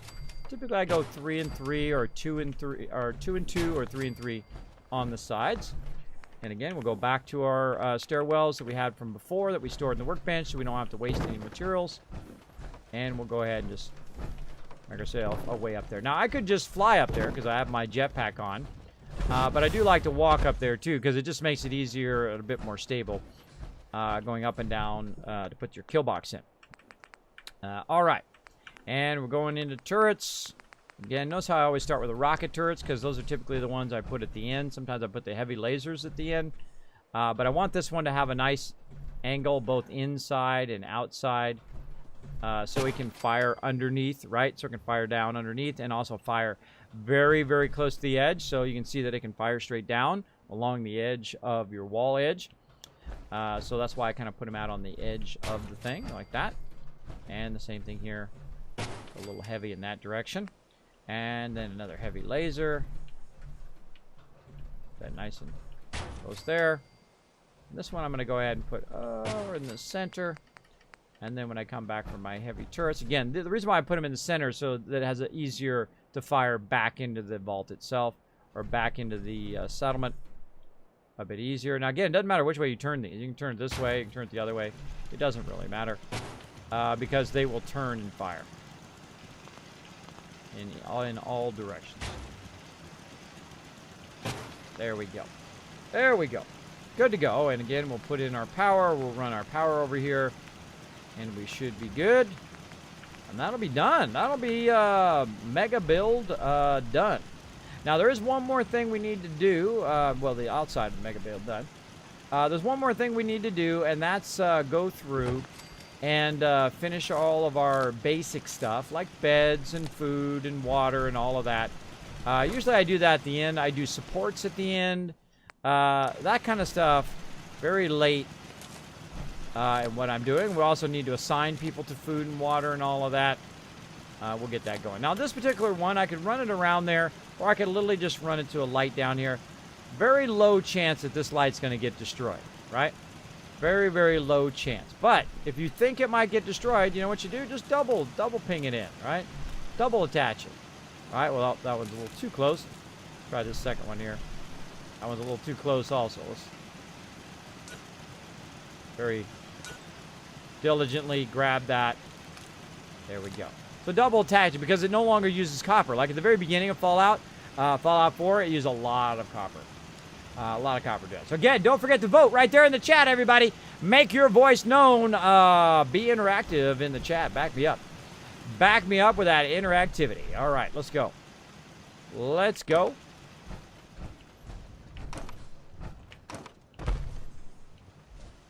There we go. Kismet kill boxes ready to go. Now, again, this will defend this whole side over here. If people spawn in that far side, and of course I could put another one in this corner to really make it overkill. We have 287 defense. I think that's good enough. I think that's quite good as it is. Now we're going to go ahead and do our water, and because we have the Wasteland Workshop, the water is going to be fairly easy to do. We're just going to go ahead and use these water pumps, and of course we have all the power running here. So we're just going to put these water pumps way back here in the corner, kind of away from everything, out of the way. And we don't have to really listen to them as well. We'll go ahead and chain this power into here. There we go. And if we want to, we could double chain it like that. There we go. And that's now going to give us 30 water. That's more than enough water. We've only got 20 people here. As well as we can do this inside or we can do it outside. And that's to put down that computer. That's going to allow us to control it. I just kind of feel like putting it out here this time. Let's go to miscellaneous. Let's go to the vault-tec population management system. And we'll tie that into power. And we'll go in here. We'll go ahead and assign people to food. So we can find jobs for the unemployed. This is one of the greatest things they've added to the game. If you have the vault-tec kit or the vault-tec DLC, is that you can just go in and just say, okay, 4 people randomly go do the farming. So I don't have to go to every single person and assign them. It's really awesome. It helps you find your companions as well. And then also gives you a vocational overview where you can go in and see who's doing what, right? 15 people are unemployed right now. 4 people are farmer and 1 person is provisioner. So we got that going. Look at all these people hanging out in here. Look out. You should know. People have been complaining a bit about the bed situation. I'm about to solve that problem right now. Now I've got this awesome mod called Snap Beds, which we're going to solve this bed problem nice and easy.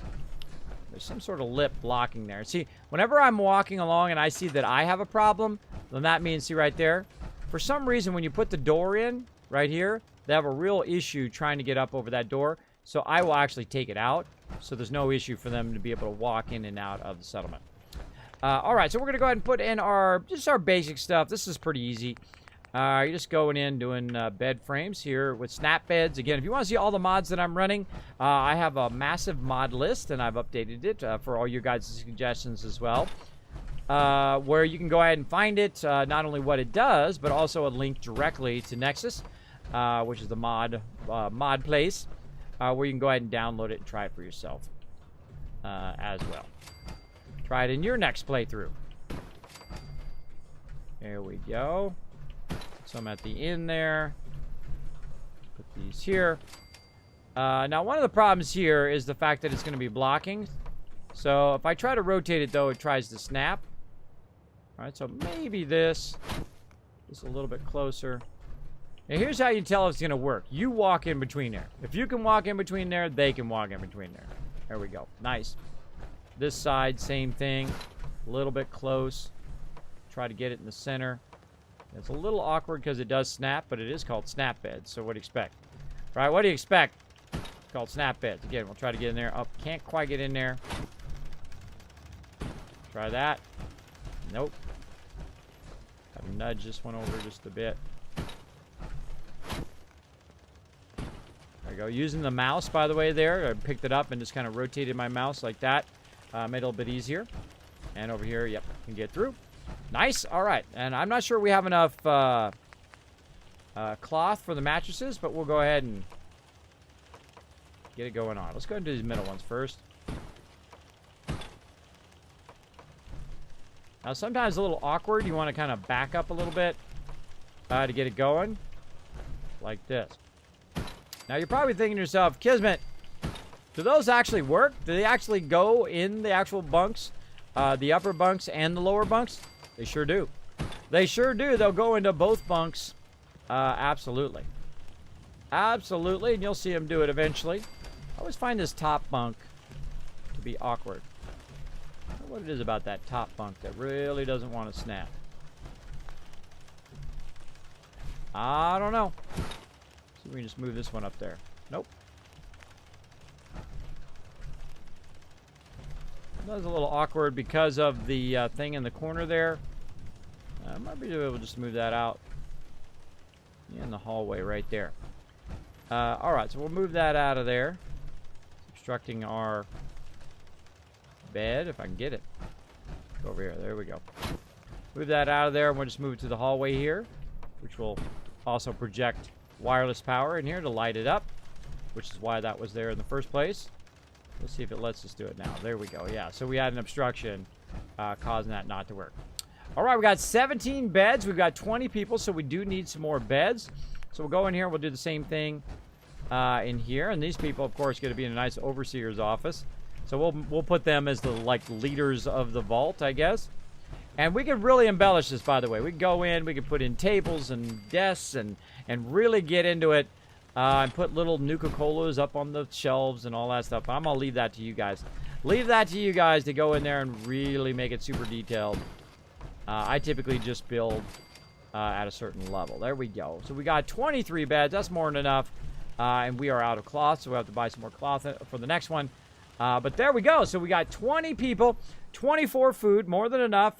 30 water, 100 power, 287 defense, 23 beds, happiness 53% and rising. And of course, we're going to go in and put in what I like them to do, which helps me build more settlements, which is, of course, putting in our scrapping stations. Now, I get this question all the time, Kismet. Ghostnalgia coming in with a prime sub love. Let's see it in the chat, everybody. Let's see that love in the chat. Thank you so much for coming in, using your one and only prime on my channel. I do appreciate it greatly. Welcome, welcome. Now, I get questions all the time. Kismet, do the scavenging stations actually work? Yes, they do. And I use them from the very beginning of the game. Sanctuary is typically my very first settlement, as well as my very first area where I put down scavenging stations, and I put a lot of them down. And the reason why is because it helps fuel my expansion across the wasteland. So basically, they go and they collect materials, as you can see. And I'm really liking this, what I call double-backed thing, because it takes up only a little bit amount of space. So you run it in one direction on this side, and you turn around, run it on the other direction, and then you're good. Now I'm also going to go ahead and put in another one of those power thingies here under miscellaneous. And again, this thing right here is one of the greatest things they've added to the game, is the vault-tec management system, if you like settlements, anyway. So you can go ahead and add this. And then what you can do is, if you have a bunch of people doing nothing, you can go ahead and assign them all to scavenging, or all to farming, or a mixture of everything. Now, I almost forgot, but I just suddenly remembered that we forgot to almost put all of our vendors in as well. Because, of course, your vendors are going to make you money and also make this settlement a lot happier. The happier your people are, of course, the higher, the more productive that they are as well. So we're going to go ahead and put in some traders. Now, of course, the first one I always put in is the actual trader. And that's what all this kind of space is up here for. So we've got the trader. Next one we'll put in is the clinic. And we'll put it right here with a little bit of space for them to walk. And then they're definitely going to want to hang out at the bar. So we'll get the food and drink going. Like this. Let's go ahead and let's see. Where do we want them to hang out at the bar? Maybe over here. Again, I could go in and really embellish this a lot more, but we're just going to go basics. Now, one of the ones I use quite often is both of them. By the way, I love the fact that those snap together, too. Is typically the ones I use the most is the general one and the weapons one. If I'm in survival mode, I will actually use the clinic one a lot as well. Kind of feels like that's a little bit too far forward. Let's go ahead and back that up. Just a little bit. There we go. I'll line that up a little bit better. Go ahead and snap those in there. And then we'll take a look at it. And we'll walk behind there. Make sure we can walk behind there. Then they can walk behind there as well. What else we got? Armor. And again, I love these ones. I love this just like it's a shelf. Though I think it would have been cool if they put stuff in the actual thing there. And there's mods for all of that, by the way. There's mods where you can get whole groups of stuff, like armor, and then put it in there. Or you can manually do it, drop it on the ground, pick it up, put it in there. You can really get as complex as you want to go. It's all up to you. Let's see. And the other one is clothing. So we'll also get the clothing one going on. I kind of feel like putting the clothing one over here. Like so. All right. And again, we'll go ahead and save that since we did a lot of work. And now we're going to go ahead and assign it. Now, this settlement is fairly done. There's nothing really else I need to do. These guys are living well in the wasteland. So let's go ahead and find some jobs for the unemployed. We have 14 people who are currently doing nothing. Now, again, vote in the chat, everybody. Vote in the chat right now for the next settlement that you want me to work on as well. And we show some love in here for G-Nostalgia. We did. All right, we did. I see that love in the chat. Awesome. So we're going to go ahead and assign our personnel. We're not going to assign them to scavenging first. We're first going to get all of our various different vending areas assigned. And again, we don't have to go chase everybody down and all of that stuff. We can just go ahead and use our vault-tec tank. Now, another cool thing about this particular thing is you get it at the very beginning of the game. So if you're doing another playthrough and you have the vault-tec DLC turned on, you get it at the very beginning. So when you get Sanctuary, plop one of those babies down when you have enough resources, and you can manage all of Sanctuary from the very, very beginning. And thank you so much for dropping the Dragon Hammer. Who is that awesome person? I'm missing my Dragon Hammer. My thing's not scrolling up. And again, thanks to Milans for the follow. We also got Lady Doomster coming in again with that Prime sub love. Hot Dog Manus God, great name. And of course, Guri 67 coming in, dropping the Dragon Hammer, crushing the follow button, and becoming part of the Wasteland Tycoons. Welcome.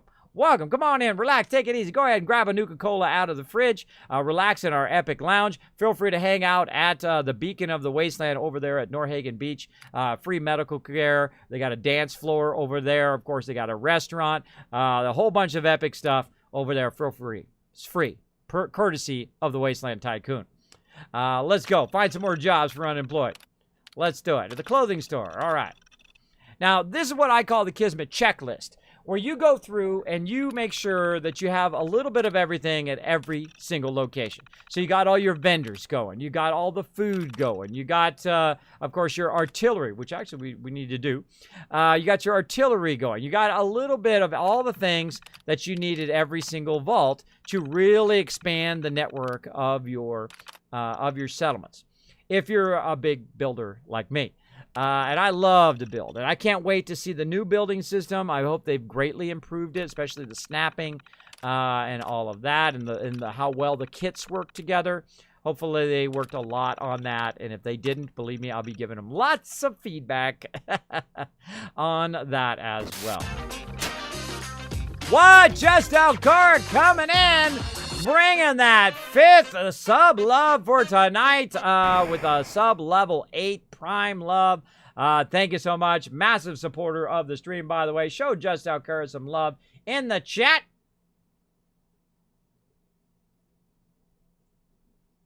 Or not. Legendary. There we go. Legendary support of the stream. Thank you so much. That took a really long time. Thank you so much for that love. Appreciate it. Now, we are at five subs, so we're going to get on the Kismet Love Train here in just a second. So now everybody else is already assigned, right? If we go and look at our vocational overview, we can see who's doing what and whatnot. So we got 4 farmers. One person is doing provisioning or has my supply line, and a whole bunch of other people are doing all this other stuff, right? But that still leaves you with 9 people who are standing around doing nothing. This ain't no free ride. This ain't no free ride. You got to put the work in if you want to be at my settlements, because that's how we make the money. That's how we collect more resources for to fuel the expansion of our settlements and make big settlements. So these guys are living well, and of course they love me big time. They love me big time because of all of this massive expansion. They get to live in these beautiful vaults with running water and bathrooms and of course food and water to last them a lifetime. Now, of course, here the unemployed, we got 9 of those right now. So we want to go back here and we want to go ahead and employ some people. So we're going to employ whoever we can find, right? Whoever we can find. We're going to put as many as we can into scavenging, like so. We're going to just say all. Right? Now, it's going to find out how many scavenging stations I have and assign as many people as it can to scavenging stations. So once we do that, then we can go ahead and look at our vocational overview again and see if we have anybody left over. Nope. I have 9 scavengers running at this location, so they will go around, find loot, and put it in there. Now, if you want to know if your scavenging is working, here's how you know. You simply go into the vault itself or into your workbench, wherever you're at. And I like to put down a little stove. That's my favorite because it takes very little amount of resources. It's very small. You can just kind of pop it down wherever you are. And I usually kind of spread them out around my settlement, especially if it's a big settlement. I'll put one on one side, one on the other, wherever it is. But we'll go ahead and just put it right here. And then we can access the workbench, right? And we can see what they've actually dropped in there, right? So if we go in and we look at this, this is a whole bunch of stuff that I put in there, right? So what I'm going to do is I'm going to go ahead and grab everything out of there. right? And you can see now that it's empty.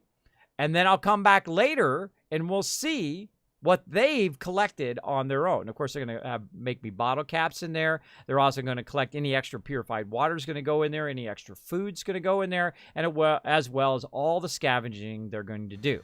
Now, I don't necessarily have to take it out of there because, of course, all my settlements are connected together, like so, as you can see. Big spider web of connections. This actually, Hangman's Alley needs to go. Grey Garden there. I'll have to fix that eventually. But as you see, all the resources from every single settlement will allow me to use it in every other settlement, right? So very, very useful to do that. So we're going to go ahead and pop over to Spectacle Island. And we're going to go ahead and drop this off at Spectacle Island because the Spectacle Island is my mega settlement where it sorts all my epic loot. All my epic loot. And again, happy Saturday, everybody. I hope you're having a fantastic Saturday. I'm having a good time. I'm having a good time. I've been out working on my Fallout cosplay for TwitchCon. Of course, working on a bunch of stuff with sponsors and whatnot as well. So, yeah, a lot of fun. So, of course, it's for some of you, like me, it's Sunday. But, of course, happy Saturday for those who are still on Saturday. Whether you're in Pacific time, which you would still be in Saturday, or if you're in Hawaii, it's still like early evening to you, like 8 hours ago. So thanks for being here. Appreciate it. Appreciate the love. And thanks to, let's see, Stick and Paws. Is that what it is? I'll try. Thank you so much, Stick and Paws, for dropping the Dragon Hammer, crushing the follow button, becoming part of the Wasteland Tycoons. Let's go ahead and hit T, drop that in there. And let's go ahead and drop all this in here as well. Yeah, some people actually, they're already in the middle of the beginning of their day. They're already starting the beginning of their day out. They're 8 o'clock, 9 o'clock as well, depending on where you're at in the world. Especially when I stream real late. A lot of people in Europe and Asia are already been up for hours. And get going. There you go. Some of you are night owls like me, and some of you, this is like middle of the day. I always find that interesting when people come in and say, hey, Kismet, greetings from whatever country they're from. And then I, talk about, how's the weather there? How's it look today? Is it nice and warm? That kind of stuff. I always love, because you see something from a different perspective that way, right? You get to see from someone else's perspective in life. Very, very cool. All right, so we put that in there. Now that's going to sort away using our Mega Sorter here. You guys want to take a little glance at the Kismet Workshop Mega Sorter. Learned this from day one from the vault-tec DLC combined with the Contraptions DLC. The vault-tec, of course, being the vault, and, of course, the Contraptions being the Mega Sorter. And we've also got production over here. We can produce ammo, armor. Look at all that mess it's making. It does sometimes make a mess. There's no way to avoid it. And, of course, guns and fusion cores as well. Because you can see I've got a thing to protect it. But it's way back over there. It's all over the place. And usually that happens because it loads the loot before it loads the actual conveyors. Hopefully they fix that in Fallout 76. We'll see. They did say that it is an order of magnitude more. So yeah. West Coast, it is now Sunday. It shouldn't be Sunday. It's 2:40 a.m. here on the East Coast, unless that clock is wrong. Did it do daylight savings time? And my thing not update?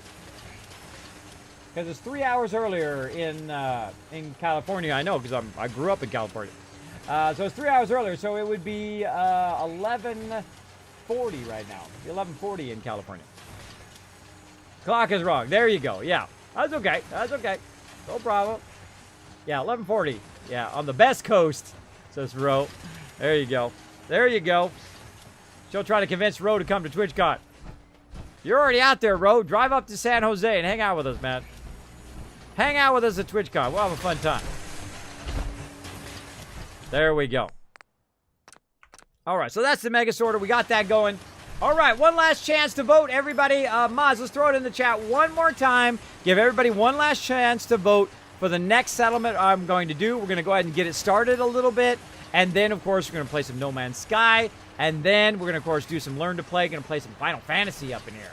I had lots of fun playing the last time. Stick around for that. That's going to be lots of fun. A lot of more epic games coming up that I'm going to be playing that are sponsored here on the stream for you guys as well.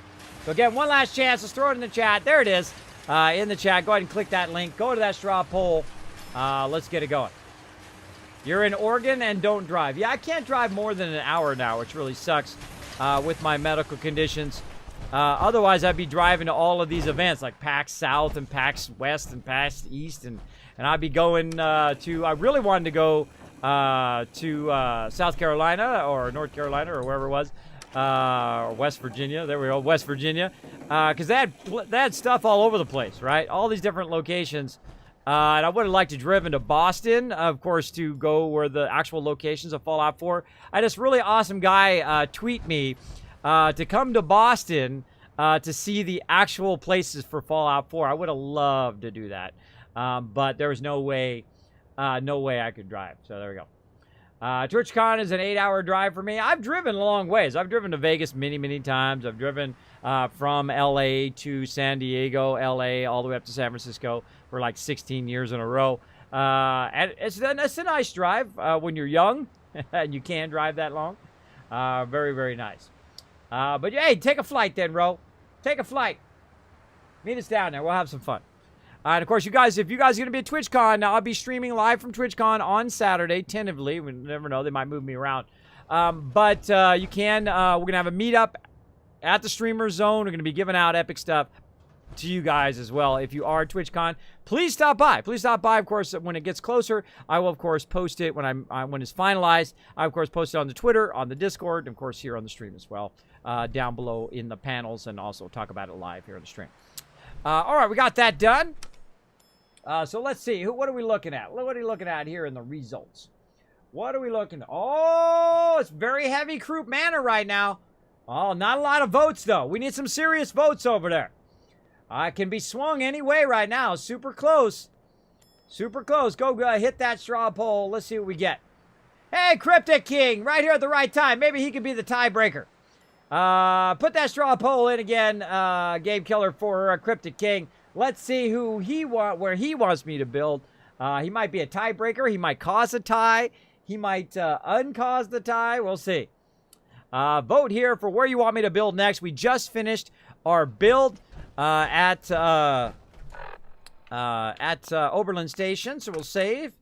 And let's go ahead and take one more look at Overland Station before we move on here. A really, really nice build. Probably... I think these are all among my favorite builds at every single location because we're really building it at that next level, that mega level. My chat glitched. Uh-oh. One more time, mods. One more time. Rookin' going for the lurky lurk. Go for it, bro. Lurk away. Lurk away. Now, while you guys are doing that, one more chance to vote. I'm going to get on the Kismet love train. Let's do it, everybody.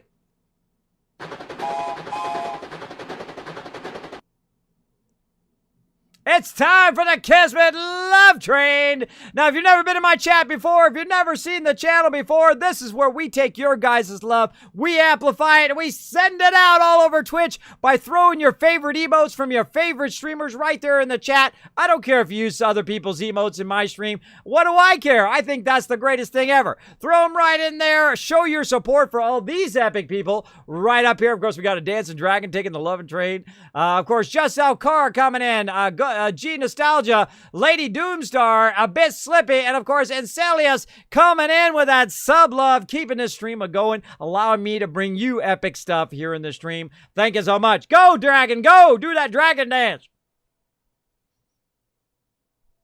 Keep on riding, riding on you. There we go. And Celia's coming in with the kiss caps. You know what you do when you throw some love in there? You throw some more love in that chat. Come on, now's your chance. Now's your chance to be part of the stream. Throw it right in there, everybody. Feel it. Go, little dragon. Show us what you got.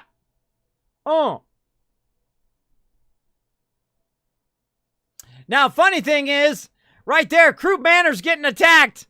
I think it's fate. I think it's foreshadowing. We'll check it out here in a second. But first, we're going to do the love train. Let's go. Now, thank you. I hope you guys all like my cool 3D graphics. You're like, Kismet, who does all this epic 3D animation with fire and trains and little dragons? This guy. That's right, I've been a graphic designer for 25 years, as well as a 3D animator and educator, and a lot of other fun stuff as well across my career. I had a fantastic time, and I love to use my skills for good, for bringing the love right now, as you can see. Oh, man, this is one of my favorite parts of the stream. Get it going, feel that love. Feel free to chair dance. Feel free to do a little obnoxious, embarrass your children dad dance like this. Kind of like the bunny slash embarrass your kids dance.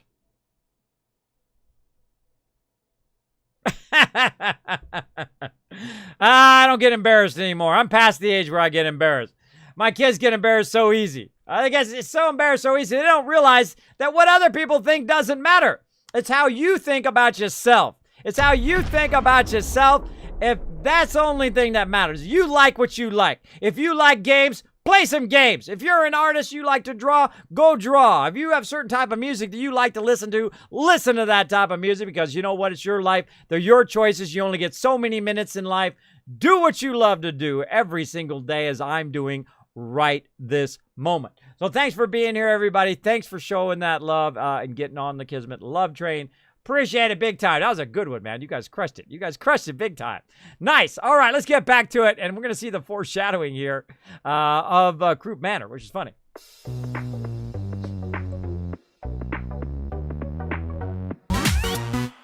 No. Look at this, everybody. Is this foreshadowing or what? Because right now, Croup Manor has the votes, but there's somebody got to do a tiebreaker. Somebody got to do a tiebreaker because we've got Kings and Lighthouse versus Croup Manor right now. Those are the top two. Somebody got to tiebreak it because I'll just sit here until somebody tiebreaks. I just sit right here. You could be the one. You could be the one to tiebreak it right now. Go in there, follow that poll that they just put in the chat. Click that poll. Let's see who's going to flip it. Oh, Croup Manor. Croup Manor pulling ahead. Look out. Oh, we got some votes for the Slog and Green Top Nursery, though. Finch Farm. We got some votes. All right, I'm going to give you 30 seconds. 30 seconds, final voting. And then whatever it is, if it's not a tie, we're going to go for that. Here we go. 30 seconds. Counting down. Now, again, it's kind of funny that it would choose the one that was the popular one from last time. So we can go help out Croup Manor and then start building over there at the same time. We're going to check it out. We're going to check it out here in a second. Oh, time's almost up. Oh, no, we're tied now. 10, 9. Come on, we need one more person to vote. 8, 7, 6, 5, 4, 3, 2, 1. All right, tied vote. We need one more person. The next vote decides it. Whatever it is. So one person needs to go over there and vote. Either Kingsport Lighthouse or Croup Manor. We need one more person in the chat. Let's do it. Or I'm gonna flip a coin. Do I actually have a coin? I don't know. Maybe flip a bottle cap. Where my bottle caps at? I was looking for those bottle caps. They wander off my desk. Where do they go? I might have to find one. I might have put it over there. Put them over there. Let's see. Oh, there it is. Okay. That's it. Oh, so close to Croup Manor, though. So close to Croup Manor. Lighthouse pulls ahead by one vote. You got to make a difference. Yeah, we got 2 votes for Lighthouse. All right, we're going to do the Lighthouse. But don't worry, your vote did count, so we're going to count 2 this time. So we're going to do the Lighthouse first, and then Croup Manor after that, all right? So don't worry, your vote did count toward Croup Manor. But we're going to do it the Lighthouse, get it started. So next time we're going to do we're going to start the Lighthouse tonight, and then next time we'll finish the Lighthouse, and then we'll go Croup Manor. Mods, make a note in my kids' reminders so I don't forget. All right, let's go to the Lighthouse. Let's check it out. Let's go check it out. Oh, something needs our help. Oh, oh yeah, that's right. Croup Manor needs our help. Let's go help it first. And we'll see what we got there, and then we'll go to the lighthouse. We can just walk over there from there. Let's go. Let's go. Oh, my gosh. Robo Brains. Those things are crazy. Crazy out of control. Crazy out of control. And thanks, everybody, for participating. Let's go ahead and give 2,500 Kiss Cats for everybody in the stream for participating in that straw poll. Vault 88 is under attack. That's a tough one. That's a tough one. Now watch this. The Kismet kill box does its job. Annihilated them. Look at that. Now they also come from this direction over here. Again, we got to build that kill box right here. That's one of the first things we're going to do. But you know what? I feel like a little run and gun time, right? Look at it. Look at them all. Look at them all. Now there's a guy with a rocket launcher. Let's take that dude out first.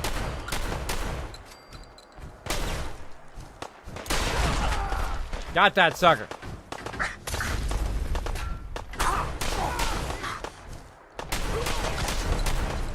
Legendary. We'll come back to you in a second. Now, I always do the legendaries last when it comes to a big group like that because, of course, it takes less damage. Now, notice I'm using line of fire. Oh, come on. How did you... There's somebody behind me. Yeah. Having fun, huh? I can do this all day. Got a pretty decent weapon. We use a stem pack.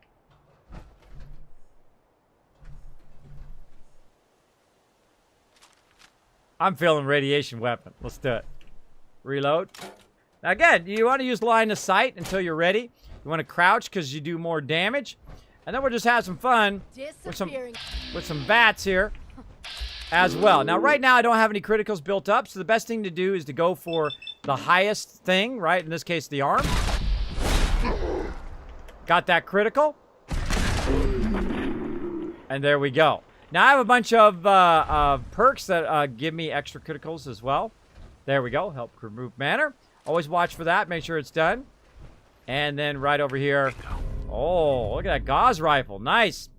Final shot. The magazine deals twice as much normal damage, so it makes you shouldn't reload. Shouldn't reload. Should always when you have those ones, don't reload. Let it run out of ammo, so you get that double shot. Now look at this. This is just a bunch of sweet loot here. We can just run around. Now, normally I'll grab everything, but in this case, I'm just going to grab the stuff. Now, this mod that you can see that they turn yellow, right? They turn yellow when they are lootable. That is called Loot Detector. Incredibly great mod. I strongly recommend it. Also helps you with your settlers. So when you're running around, and you're like, does this settler have something to do at the settlement? They'll turn purple. To show you that they're not doing anything. Let's go get those welding goggles as well for our settlers. Again, notice here, there's just pieces here. Pieces of somebody that we annihilate. Now, again, I like to jetpack up and see if there's anybody who's also yellow there as well. And, of course, down here where the kill box did its job. And they typically spawn right here. So, of course, you got the kill box right there, which just wipes them out right at the very beginning. They were no match for that. Now, another thing I always look for, other than this basic stuff like ammo, is I look for goggles or glasses as well as helmets. Helmets are fairly rare to find throughout the game, at least really good ones. So I'm always on the lookout for some good stuff like that. Now, we'll come back to Croup Manor here. Croup Manor looking awesome. Looking amazing. As you can see, people love to walk around with no clothes on. I don't know why. But you can see I've torn down the house because I have a mod that allows me to tear down the house except for that one piece that doesn't let me take down, which is funny. You can see I've built him a big platform here, some beds and whatnot, and we were testing out the mod. Works pretty great. You see we've got some food and water and whatnot. Of course, we'll come back, build them a vault at this location. I'll probably build it at this level too, which I rarely do. I typically do towers when I'm building. So let's go and come back to this one later on. I'm going to go ahead and just pop over to the lighthouse. Let's go. Thank you, Game Killer. Appreciate you backing me up. Look at you guys. Got 2,500 Kiss Caps. Survival modes at Sukon. Not in this particular playthrough. I have played 2,400 plus hours live here on Twitch from day one. Never stop. Some people play a little bit of Fallout and then they stop. They go play something else.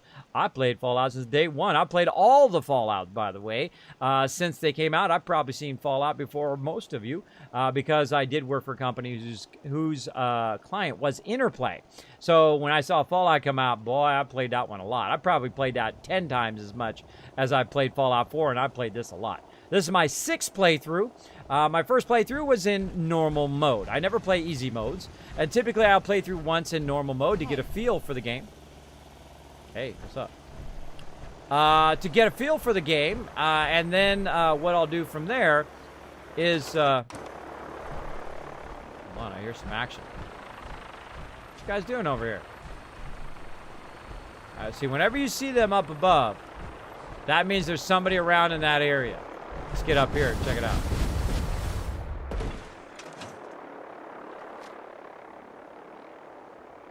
What you up to?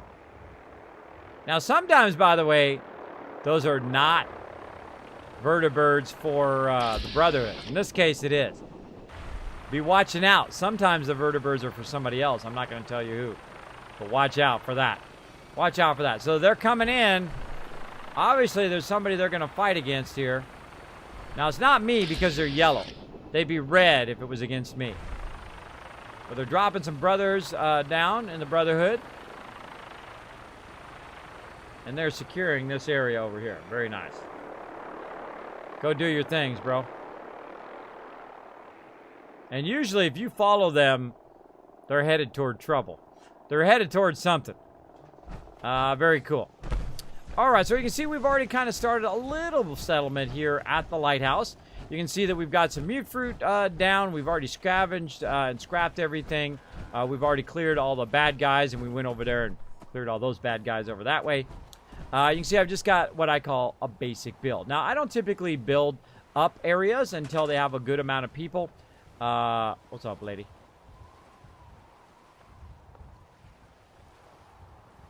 What up?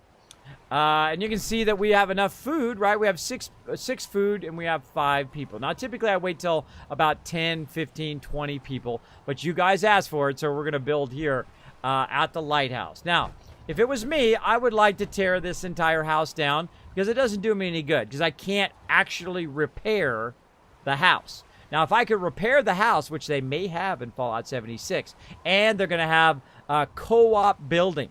So, again, you guys will get to do that. Big time. There we go.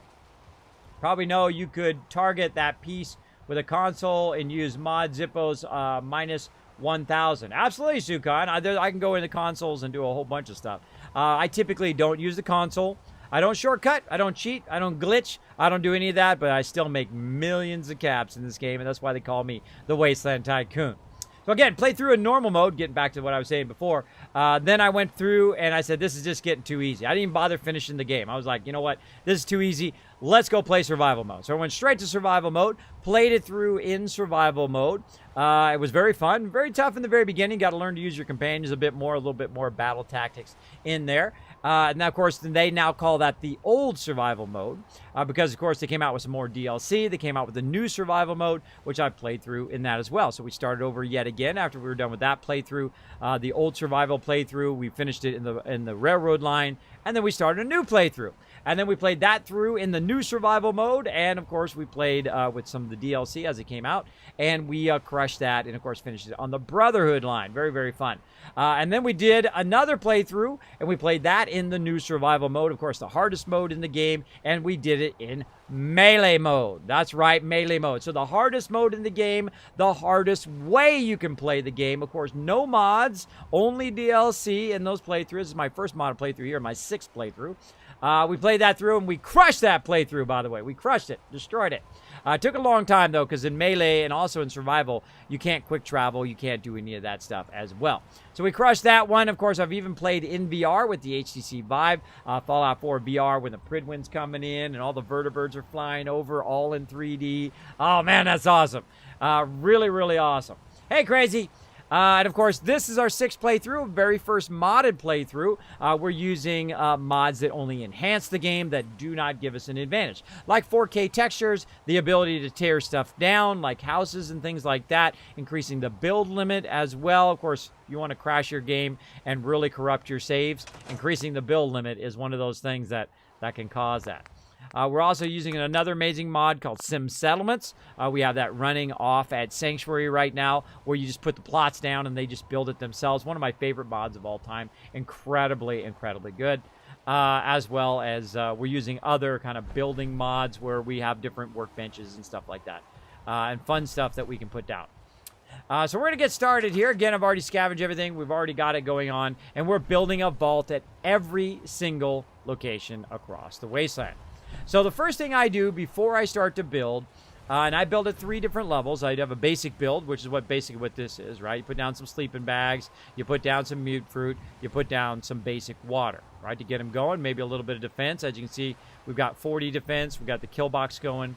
In the very early in the game, when I don't have enough to get turrets, I will actually put them in the defense things, because it reduces the chance of them getting attacked, right, which is great. But very early in the game, very rarely do they get attacked before level 10 or 15. So, don't need to worry about it that much. Alfix says, Kismet, hi, I'm currently watching your Survival Melee playthrough on YouTube. It's awesome. I'm learning lots of stuff. It's rare to find someone who does a completionist playthrough, especially with settlements as developed as yours. Yes, I do love to do a mixture of the entire playthrough, both all the storyline, all the DLC, all the side missions, all of that stuff, including, of course, settlements along the way. We're doing a Wasteland Tycoon mega run right now, where we build mega vaults and we go way above and beyond, more than you really need to, as well as we're making millions of caps as we're playing through as well. And of course, we're making massive money through purified water. You can also do it through mute fruit or jet or however. There's 50 different ways to make massive sums of money. But if I was really there, and that's how I like to play Fallout, if I was really there, what would I do? I would corner the market on food and water. That's the first thing I would do. I would establish that I control all the food and water in the Commonwealth here, or in the Wasteland, so everybody had to come to me. You know that kid at Diamond City? You know that kid at Diamond City that sells purified water? That dude works for me, and he's a millionaire now. He's a millionaire, and he's living in the upper stands now. That kid, I even elected him the new mayor. The new mayor of Diamond City. That's right, because I help out other people in the Wasteland who deserve it. Who deserve it, who are out there helping people out. Trying to keep them hydrated. And of course, you can see me at TwitchCon. I will be dressed up as the Wasteland Tycoon on Saturday, as well as I'll be walking around on Friday and Sunday. Of course, having some fun, doing a whole bunch of stuff, running back and forth as I normally do at TwitchCon. I might actually get to see the show this time, too. I might actually go to a few sessions. I might actually get to walk around the floor and actually see some of that. Last time, I saw like 1 or 2 sessions, and then I walked around the floor for maybe 30 minutes. And that was about it. And then I was running all over the place, as it is. So my mods better be ready for some serious walking around this time. Chewy, I'm talking about you, bro. I'm talking about you and everybody else. Of course, I'm bringing 5 of my mods to TwitchCon as well, so you get to meet them as well. Chewy better be up to snuff. He needs to get in the gym. Get your swall going on. Get your swall going on, Chewy. I don't know if he's even still in the chat. He might have already ran out. I'll have to clip that for Chewy. Clip it and play it for him later.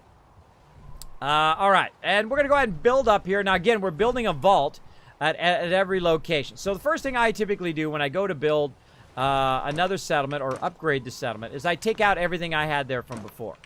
All right, so I'm going to take the mute fruit and just store that into the workbench, like so. Super, super fun. And by the way, I appreciate you all being here tonight. I hope you're having a great Saturday into Sunday. As well. Boom. Like so. There we go. Nice. Nice, nice, nice. All right. And then, of course, we've got the kill box over here. Now, I'm going to leave the kill box up there temporarily. We're going to build a better one here in a moment. Radio beacon. That I'm going to scrap because I'm going to go ahead and replace that as well. We got the bushes we can get rid of. We got your moo-moos. Now, I have a mod that allows me to do it. If you want to see all the mods, I do have a mod list. You can go ahead and check it out as well. We're definitely going to need to get some more cloth, so we'll work on that as well. Let's see what else we got. Probably the water pumps. We'll go ahead and scrap all these water pumps now. Like that. So now we're going to go ahead and look at the top there. We've got 8 beds, 40 defense, 0 power, 0 water, 0 food, and 5 people. Right? And typically, again, if I have enough resources, I will build them at kind of toward 24 people. But if I don't have enough resources, then I would just build them a basic build, and I'll come back later when there's 10, 15, 20 people here. That's more worth my time to build them a larger settlement. Now, if you haven't been in my stream before, I will talk a bit about the shortcomings of the building kits in Fallout 4. I'm hoping they're much more enhanced in Fallout 76. A great example is the vault-tec kit. The vault-tec kit is one of the toughest kits in the game because it is difficult to make it work with the other kits. Bunch of trolls. Bunch of trolls just like photobombing me. I think that's pretty funny. I know somebody at Bethesda said, you know, it'd be funny if those NPCs just kind of walk right in front of you and look at you, right? Somebody did that. I know it. Somebody did that and they were laughing. All right, so one of the first things I'm going to do is take care of my moo-moos here, who have a tendency to walk in my way. Now, what I want to do is I want them to be out of the way so that, of course, they don't get killed if something happens here at this location. So I'm actually going to take them and put them in this room. Now this room's acting a little weird because of my mods. See that how it's kind of down in the ground? So what we're going to do is we're going to go ahead and see if we can just put something down that will allow us to control that. Actually, let's just use some wood floors. And see if we can sneak some wood floors in here just to try to keep it from doing that. Maybe start with some small ones first. Let's try it with some shack floors.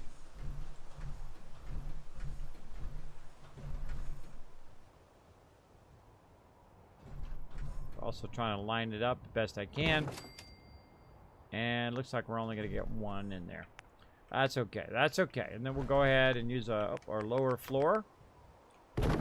Zap that in there a little bit. Now that's just to align that. Now again, we can also, if it's not quite in the front, I can also use this piece to act as an aligner, right? To align stuff up.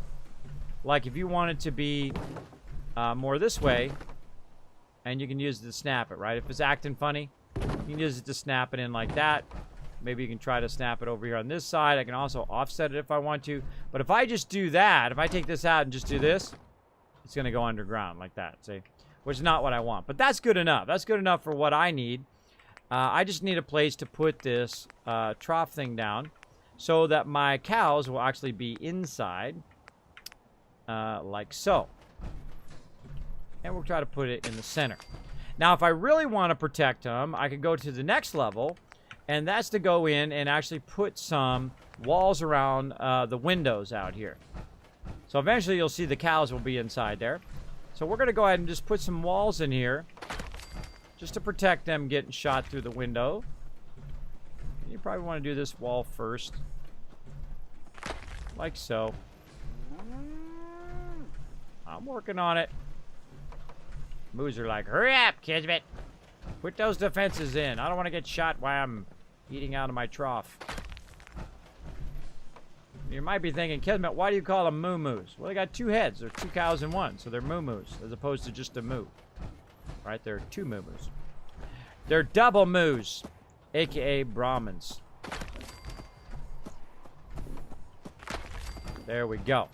Now, if we don't want it to stick across the edge there, of course, we could put the smaller pieces in, but I want it to stick out a bit here.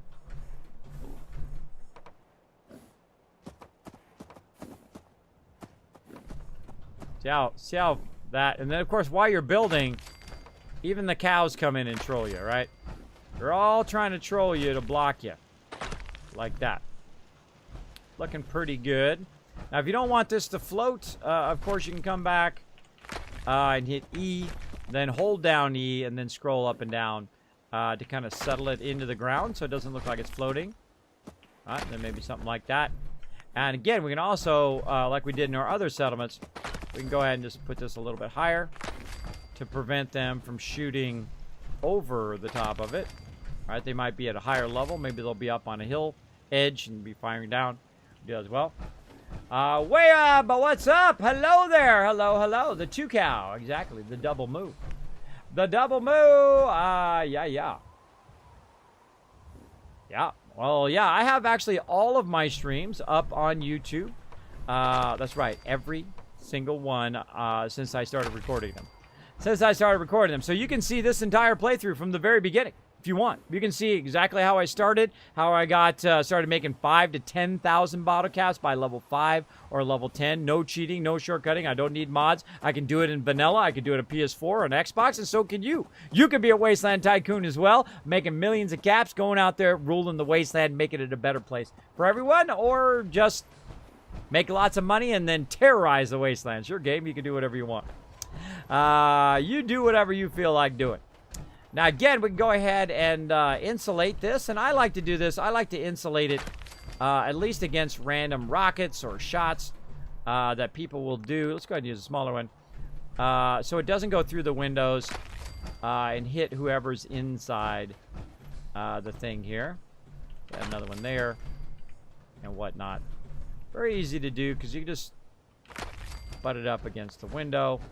And you're good to go. And now you have like a semi-secure area. Now I usually take the doors out because I find doors to be fairly useless. We're going to actually take all those beds out of there too. That'll just be for the Brahmin. This will be the Brahmin house. That'll just be for them.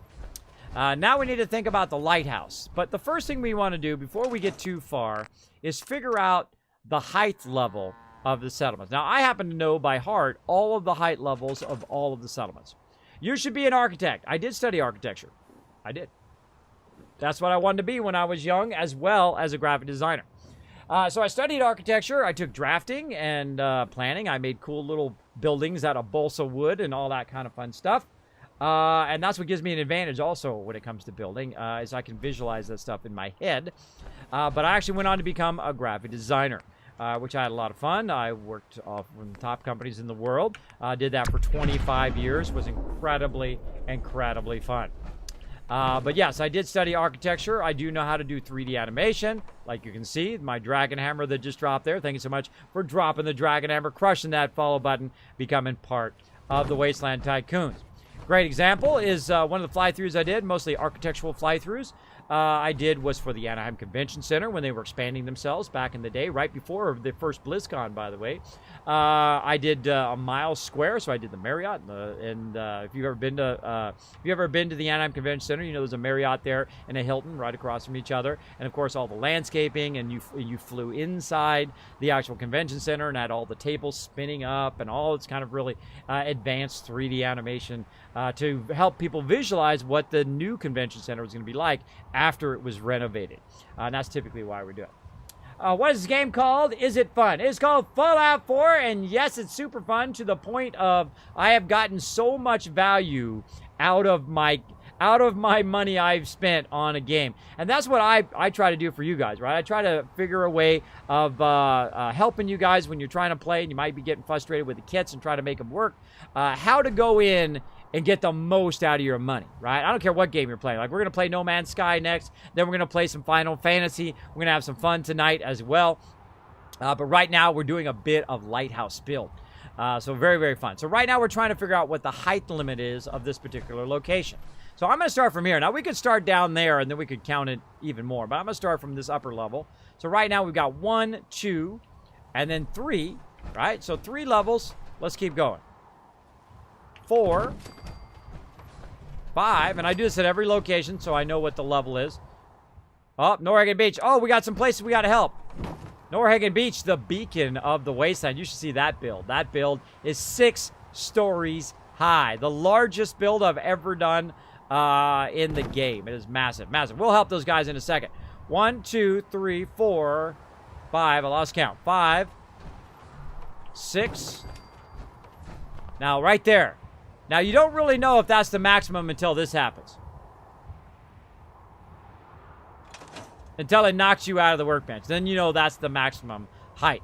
So from this level, it is 6 levels higher than this. So I can build just about at this level. Right? I can't quite build above that. I can build right around the kind of base of this. Now, I don't like to build at that maximum level. I don't like to build above that maximum level. The reason why is because typically I like to do the lighting underneath. So what we'll do is we'll go ahead and go back in the workbench, and we'll take this top one out, and we'll use that as a height gauge for what we're building, right? And of course I could take all these ladders down. I'm also in my power armor in case I fall. I've got enough, believe me, I got enough fusion cores. I've got 99 plus fusion cores. So that tells us how high we can build. Now, of course, the place you can build, the most you can build is at Abernathy Farm, which is 20 stories high. 20 stories, absolutely massive. This Fallout 4, I finished the game. Yes, I finished it 5 times. Actually, I finished it 6 times. You count this playthrough.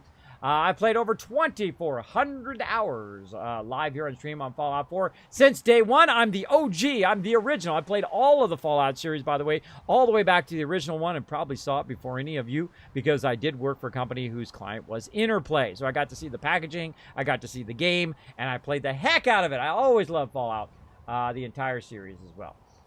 So yeah. You finished the game. Will you get Fallout 76, says TTV Reckless. This is how hardcore Fallout fan I am. I have already ordered the collector's edition, day 1, minute 1 of Fallout 76. Because this is what I've been asking for a long time. The ability for all of us to play together. All the Wasteland tycoons to play together in Fallout as well. Imagine we could play in Fallout 4 and build our own settlements and defend them against massive hordes of stuff attacking us and nukes going off and lasers fired over this way. And we're like, go to the west side, we got gunners coming in, hurry up, come on, we need some people over there, build a kill box on that side. Wait, no, we got some other people coming in from the other side. Quick, close the gates, get the defenses going in there. So very, very fun.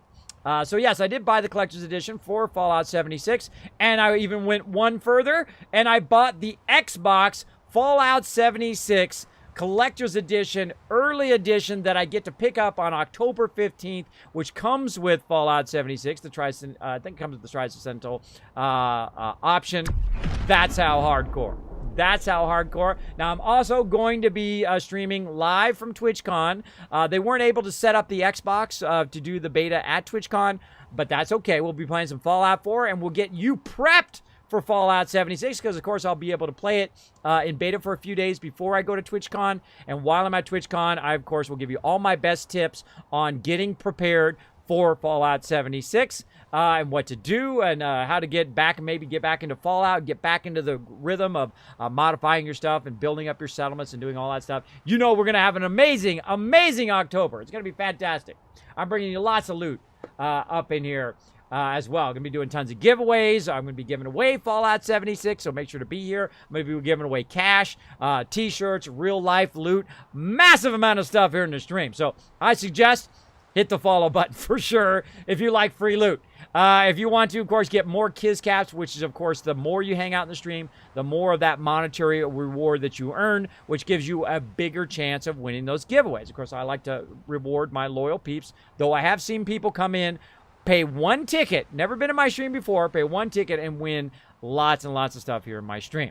Now, I've given away literally hundreds of games worth thousands of dollars. I feel that's my purpose in life, to bring you guys epic content here and also a bunch of epic free loot. So there you go.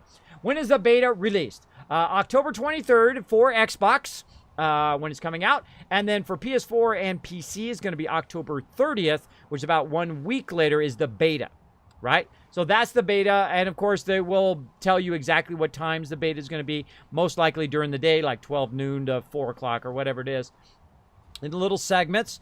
They'll test it, figure out what's wrong, then work on it, and then I'll have another beta session and so on throughout it. Now, the game itself comes out in November 14th, and of course, I'll be at TwitchCon promoting Fallout 76 because I love the Fallout series. I love Bethesda, and of course, a lot of their games are just absolutely fantastic. I love Elder Scrolls Online, incredibly fun. Of course, the Skyrim series, the Fallout series, Fallout New Vegas. I know a lot of you love Fallout New Vegas and Fallout 3. Very, very fun. And I love the fact that they're gamers who make games as opposed to suits who are just trying to make money. I don't like suits who are trying to make money because they make crappy games. I just tell it to you straight in the stream. I don't sugarcoat stuff. I just tell it to you straight. You guys already know anyway. Not that you need me to tell you. Let's see. I pre-ordered the Transcendental Edition for 80 bucks. Oh, man, awesome. Do you have a Pip-Boy? I play on Xbox. I do not have the Pip-Boy. You know why? Because I got screwed out of the previous Fallout 4 Collector's Edition. I did order it. I can't remember whether it was GameStop or Amazon. So whoever it was, they lucked out. And what happened is I pre-ordered it day one, minute one. The exact second you could pre-order it. I pre-ordered it. And then later on, they said, sorry, we don't have enough. And they canceled my pre-order. So watch your pre-orders, everybody. Make sure they don't cancel your pre-order for those collector's editions and whatnot. I always keep an eye on mine. But I ordered mine directly from Bethesda this time. So that does not happen. Right? Though, see, last time when you ordered from like GameStop or Amazon or whatever, they had all these other perks you can get, which is why I went there instead of directly from Bethesda. But this time, no. Directly from Bethesda. Now, of course, when they announced it, all of you guys got it as well. All of you guys got it as well, because I put the link out for all of my community, and a bunch of people rushed over there. They got their collector's edition as well. I showed you where to get it on Amazon. I showed you where to get it all over the place. So lots of my community, of course, lucked out, got that collector's edition right day one, minute one, which is awesome. Awesome. So we'll all be having lots of fun.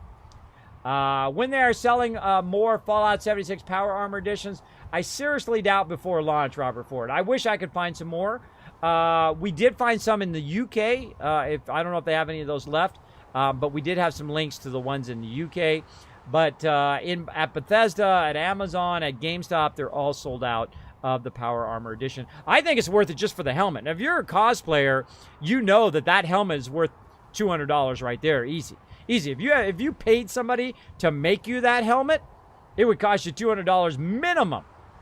Without the electronics, and that comes with electronics, the voice changer and all of that, which I think is totally worth it. Plus, you get the game, which is awesome. You know, it's a $60 game, so you're only paying $170 for that helmet.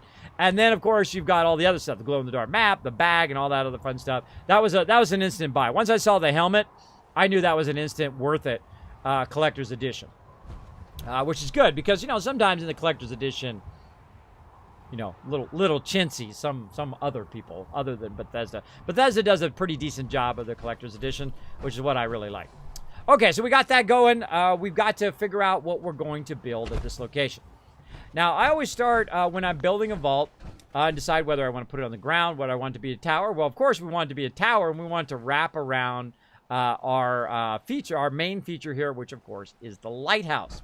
So we're going to wrap it around there, and I kind of feel like running it out over the top of the water this time, which is a lot of fun. Again, I have a lot of mega builds. You can go back, check them out on my YouTube channel. There's actually a playlist just for the mega builds, tree houses and towers and little spaceships and lining up all of the power armors and putting all the fluorescent stuff like for atom cats and all of that stuff. You can check all that out on my YouTube channel.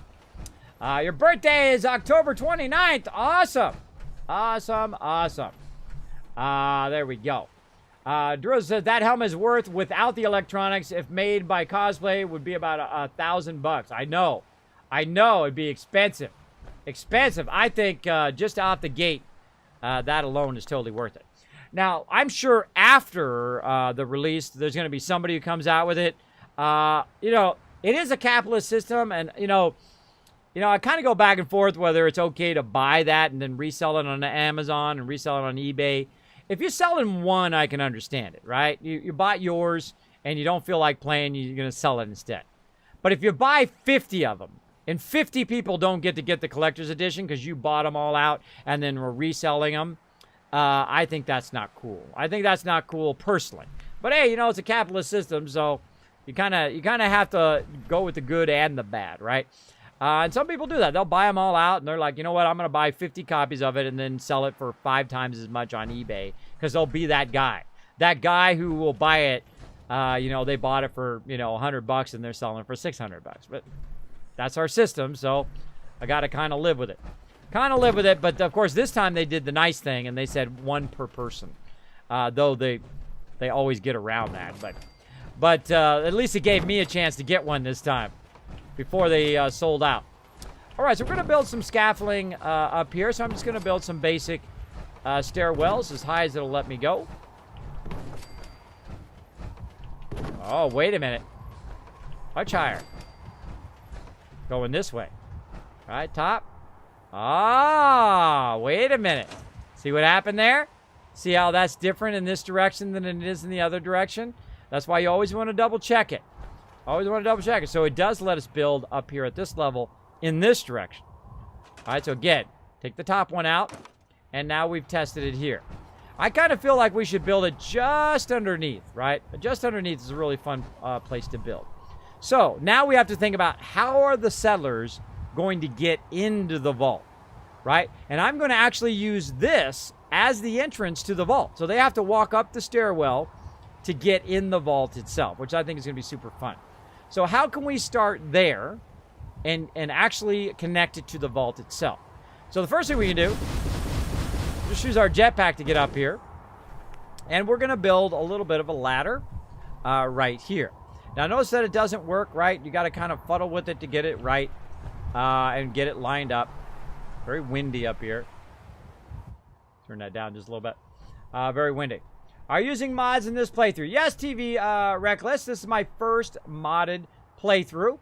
I have played 6 times. This is my 6th playthrough. I've even played in VR. I played in the new survival mode, the old survival mode. I played in normal mode. This is very hard mode we're playing in. This allows us to quick travel and do these mega builds a lot easier, so you don't have to watch me walk around the wasteland as well as the vertebrate back and forth. We've already proved that we can do survival mode and the new survival mode and the new survival mode in melee mode. So nothing less to prove now other than to make a bunch of mega builds here. Which is what we're doing now. Again, I love it when you guys ask me questions in chat. I love to interact in chat. If you want to see my mod list, you go ahead and follow that mod list. About 70 mods. No mods that give me an advantage. Only mods that, of course, enhance the game. 4K textures. Allow me to, of course, mega build, remove the build limits. And, of course, allow me to take down houses and other debris and whatnot. Is Fallout 76 cross-platform? Yes. Kind of. I will probably be cross-platform between PC and Xbox, but PS4 is still up in the air, though they did relent on Fortnite. I think if you guys, the gamers, give them enough pressure and give them a monetary reason to do that crossplay, maybe they'll announce some crossplay. That'd be awesome. That would be awesome. So that's what I hear so far. Now, is that confirmed? Absolutely not. Not until it's released, not until it comes out, will it be for sure. But keep an eye out. Of course, the second I find out, I will let you guys know as well. Go on to the Discord. We'll drop it into our Fallout 76 section in there. Now, again, if you want people to back you up in the Wasteland, we have a whole section for Fallout 76, Wasteland Tycoon 76 crew representing in there. And, of course, if you need some help on Xbox, PS4, whatever, you never know, might find a new friend who will back you up in the Wasteland as well. All right, so what we're going to do is we're going to go ahead and use this kind of stairwell here as a kind of foundation for kind of connecting it to our vault. Now, it's a bit harder doing it this way because, of course, that downward connection can be pretty tough. And again, we can go way up as high as that if we want. But we're going to go ahead and do something, let's say something like that. Okay, so we want the vault, the upper part of the vault. We're going to do 2 levels of the vault. We want the upper part of the vault here to kind of link up to this area over here. Now, I love to use this shack stairwell early on because it's very cheap to do, easy to build a thing around it, very, very quick if you don't have the concrete kit or any other kits. Very, very cool to use that shack stairwell with the stairwell built in. All right, so we've got that locked in. Now, our biggest problem is lining up to the ground, right? Lining up to the ground so the entrance works. But in this case, we're not lining it up to the ground, right? So we don't have to worry about that. We're not lining up to the ground. We're lining it up to the actual lighthouse. We're doing something different. Now, in my other settlements, you see that I started on the ground first. This one we do not. We don't have to. We are beholden to nothing. So we can go ahead and get this started. Now, one of the things you, of course, want to do is, of course, transfer now from the wood kit into the vault-tec kit. Now, if you just try to put this and try to snap it in here, it doesn't snap. Don't blame me. I don't make the games. I just play them. And, of course, I show you epic ways of working around the shortcomings of the game. We try to put this atrium in, not going to work, right? We're going to go ahead and get this atrium wall right here. Try to snap that in there, which you would think would just snap right in there.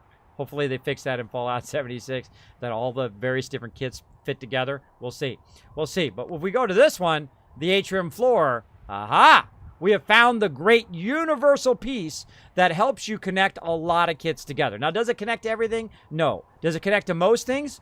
Yes. So, we've got the atrium floor, and now we've transitioned from the wood kit, which comes with Fallout 4, the original, and of course the vault-tec DLC we've now transferred there, and now we no longer need that, right? And then, of course, we can go ahead and put the atrium floor, and now it perfectly lines up to what we've got going here, our little stairwell, right? Now, eventually, of course, we'll want to fine-tune that a little bit more. Now, one of the problems also is the fact that they are going to need the ability to go up and into the stairs, right? They're going to need the ability to just kind of walk up there nice and easy. Now, if we look this way, this is where the stairs are to go up to the next level. And so we'll want to look this way and say, okay, they're going to come up this way, they're going to turn this way, and walk up the ramp, right? So we don't want the stairwell to necessarily be that way. We want the stairwell to be in the other direction. So we're going to go ahead and use that again. Now, eventually, of course, I will replace all of this stuff with the kit that I like the most, which is the concrete kit. All right, so we can take that out and just make our walkways out of steel here. And then we can go in again and use the smaller floor. We can also use this if we want and try to snap that in there. It's a little awkward when you're doing it up here. We know that the smaller stairwell will work. And this is one of the few times that I will use the wood kit instead, because this small ladder is like absolutely perfect for that, right? So they can come in, walk right up there, and walk right in there. And I always test it if I can do it. If I can do it, then they can do it. Simple as that. All right, so we've got that started already. There we go. Very, very, very quick and easy. Now, we also need to think about, since we're going to do a 2-level one here, is how high up we can do it, and how do they get from this level to the level down below and whatnot. But we'll figure all that out later. The first thing we want to do, of course, is try to figure out the outer sections of our vault.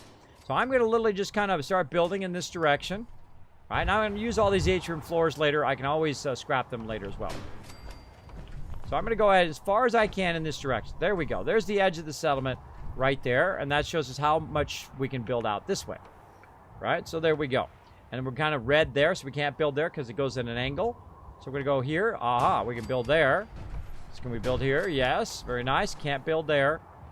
We can't build there because that's kind of blocked, but we can do a little bit of this if we want to. We can come back and shorten that if we want. And again, I just kind of work along the outside edge of where I can actually put items down, right? It gives you kind of a good idea. This is kind of a bit of pre-planning, right? A little bit of pre-planning to figure out where you can and can't build.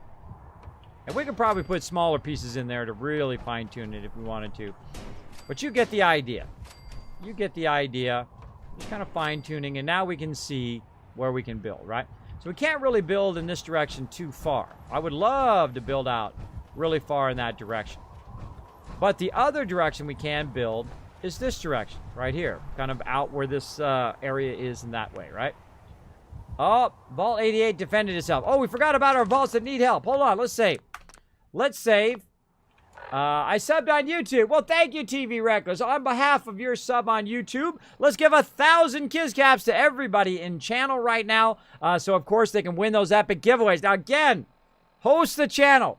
Retweet. Save up those Kiz Caps. I'll be giving away money to you on the stream if you win the giveaways. I'll be giving away real-life loot. I will be giving away Fallout 76. I'll be giving away a bunch of games and loot and stuff here on the stream. So get it going on, everybody. Get it going on in here. And again, if you need any help in the Wasteland or you want to hang out with awesome peeps, go onto the Discord, discord.gg. Go into the Lurker channel. You're going to see it up there. And click on that Lurker channel. Say, hi, I want to be part of the Wasteland Tycoons. Go in the Introduce Yourself area. Introduce yourself. Say, hi, I like to play on Xbox or PC or PS4. We don't care what you play on. It's all about the games. It's about playing the games and having backup in the Wasteland. Oh, Norhagen Beach. Speaking of amazing builds, let's go ahead and save this. And I'm going to show you the beacon of the Wasteland. One of the largest builds that I've done. I've built vaults now in all the different locations so far that we've done. And, of course, we're building another one here at the lighthouse. But watch this as the beacon of the wasteland defends itself against foolish people who would attack my settlements. I strongly suggest not to. I strongly suggest absolutely not to. Yeah. Now, if you have any more questions on Fallout 76, I'll be happy to answer them. There's also a thing down below.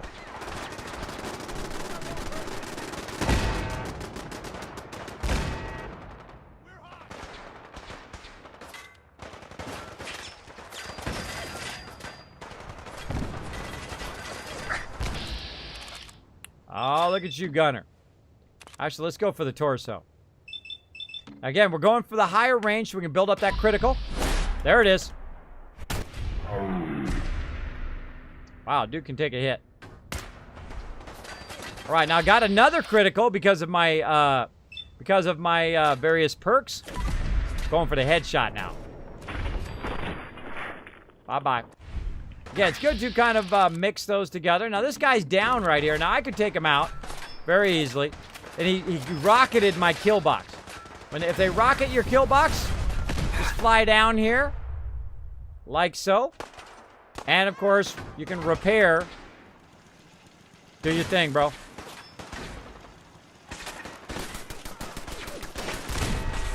Oh. There we go. Now, if you see it's purple, that means it needs to be repaired. Right there. See, we got another guy back there. Just run along. Repair your kill box. Like so.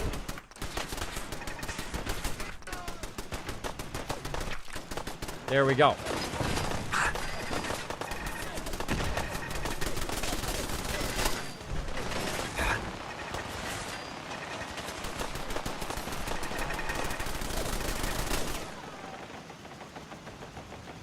Some more action on the other side. And I'll let you take a look at my vault here in just a second. Smoked! Again, notice some of them are purple. That's telling me that those are need repair. That's something I think should have been in the original game, too. Based on the coloring, it tells you what's up with that thing. Apparently, there's somebody else out here. Go ahead and repair this one. Yeah, around the corner there. Yeah, see it's aiming toward him. Go repair these while we're at it. Now, sometimes they'll get damaged when you're not around. Or, of course, they'll rocket them as well. Now, let's go ahead and speed this along with a little Kismet death from above. What's up? Oh, ho, ho! Sucks to be you, bro. Boom!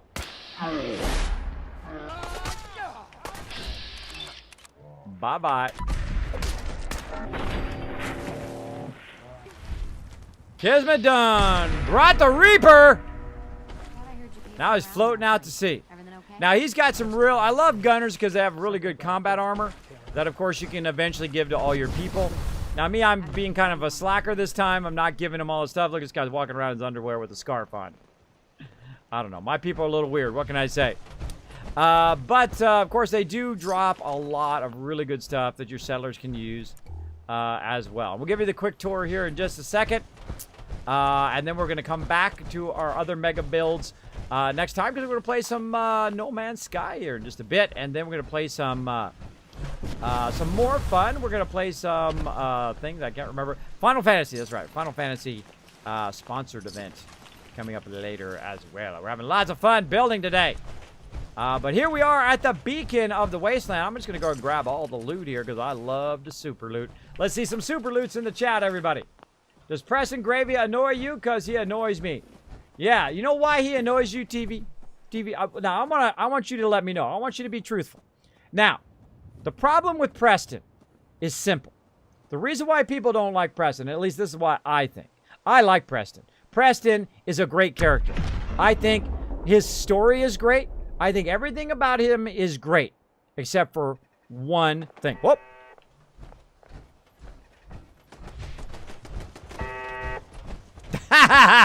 Some more foolish people try to attack my settlement.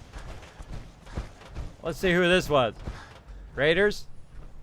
Yeah, Raiders thought they'd come in and attack the beacon of the wasteland. I don't think so. I don't think so. And again, I'll give you guys a tour here in just a second. So yeah. here's what I suggest. Now, hey, what's up, Hammerhead? Thank you for being here. Thank you so much for dropping the Dragon Hammer, crushing that follow button, becoming part of the Wasteland Tycoons. Free Nuka-Cola. Come on in. Go into the lounge here. Come into the Norhagen Beach, the beacon of the Wasteland. We have free medical, free everything for all of you travelers out there, for all you lone wanderers. Come on in. Come on in. Now, let me go ahead and show you the beacon of the Wasteland right here. Boom! Norhagen Beach is so big that it overrides my textures. Even the Pridwin can come in at dock at the beacon of the Wasteland. It is absolutely massive. You want to see inside? Let's go take a look. Let's take a look. Of course, we got massive purified water going out here. And thank you so much to Vijack. Thanks so much for dropping the Dragon Hammer, crushing that follow button, becoming part of the Wasteland Tycoons. Come on in. Now, again, we got lots of purified water going. That's why they call me the Wasteland Tycoon, because I make millions of caps, totally legit, using only game mechanics. I do not cheat, shortcut, glitch, do any of that stuff. I can do it with purified water. I can do it with food. I can do it with loot. I can do it with a bunch of different ways. You can do it with jet if you want. Makes me feel like a drug dealer, so I don't do it. But it's up to you. It's up to you. It's your game. You can do whatever you want. So let's go ahead and head in here. Of course, we got this area all cleared. And, of course, everybody is up above. Oh, wait, we forgot somebody. Now, notice I've got this loot detector. This is my first modded playthrough, even though I have 2,400 hours live here in stream playing Fallout 4. We've done lots of mega builds, a lot of playthroughs, had a lot of fun along the way, and learned a lot, too.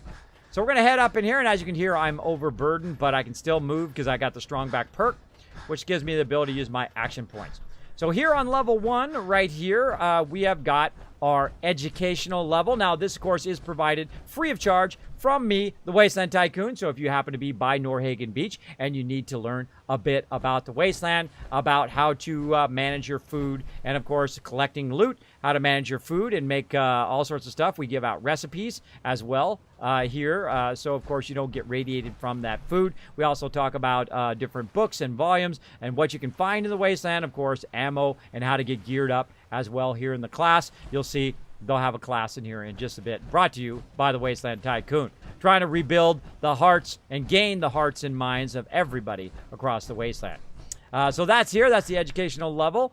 Let's go ahead and go up to the next level of the vault. Of course, this is the scavenging station. Now, of course, this is how come I have so much resources, because people come in here and they contribute their time and bring in resources and scrap those resources. So, of course, we can build even more vaults across the Wasteland. Even some of my star students have disassembled some cars and even a tank and reassembled it inside the vault here. How awesome is that? Those guys are awesome. Those guys are amazing. So let's go ahead and go up to the next one. Now, of course, getting back to Preston. The reason why Preston is annoying is because of one important thing that you always want to give the player, and that's choice, right? Preston does not give you a choice. Now, imagine your gameplay if at the very beginning you get Preston. Preston's like, hey, a settlement needs your help. And you're like, cool, Preston. I'm playing in survival mode.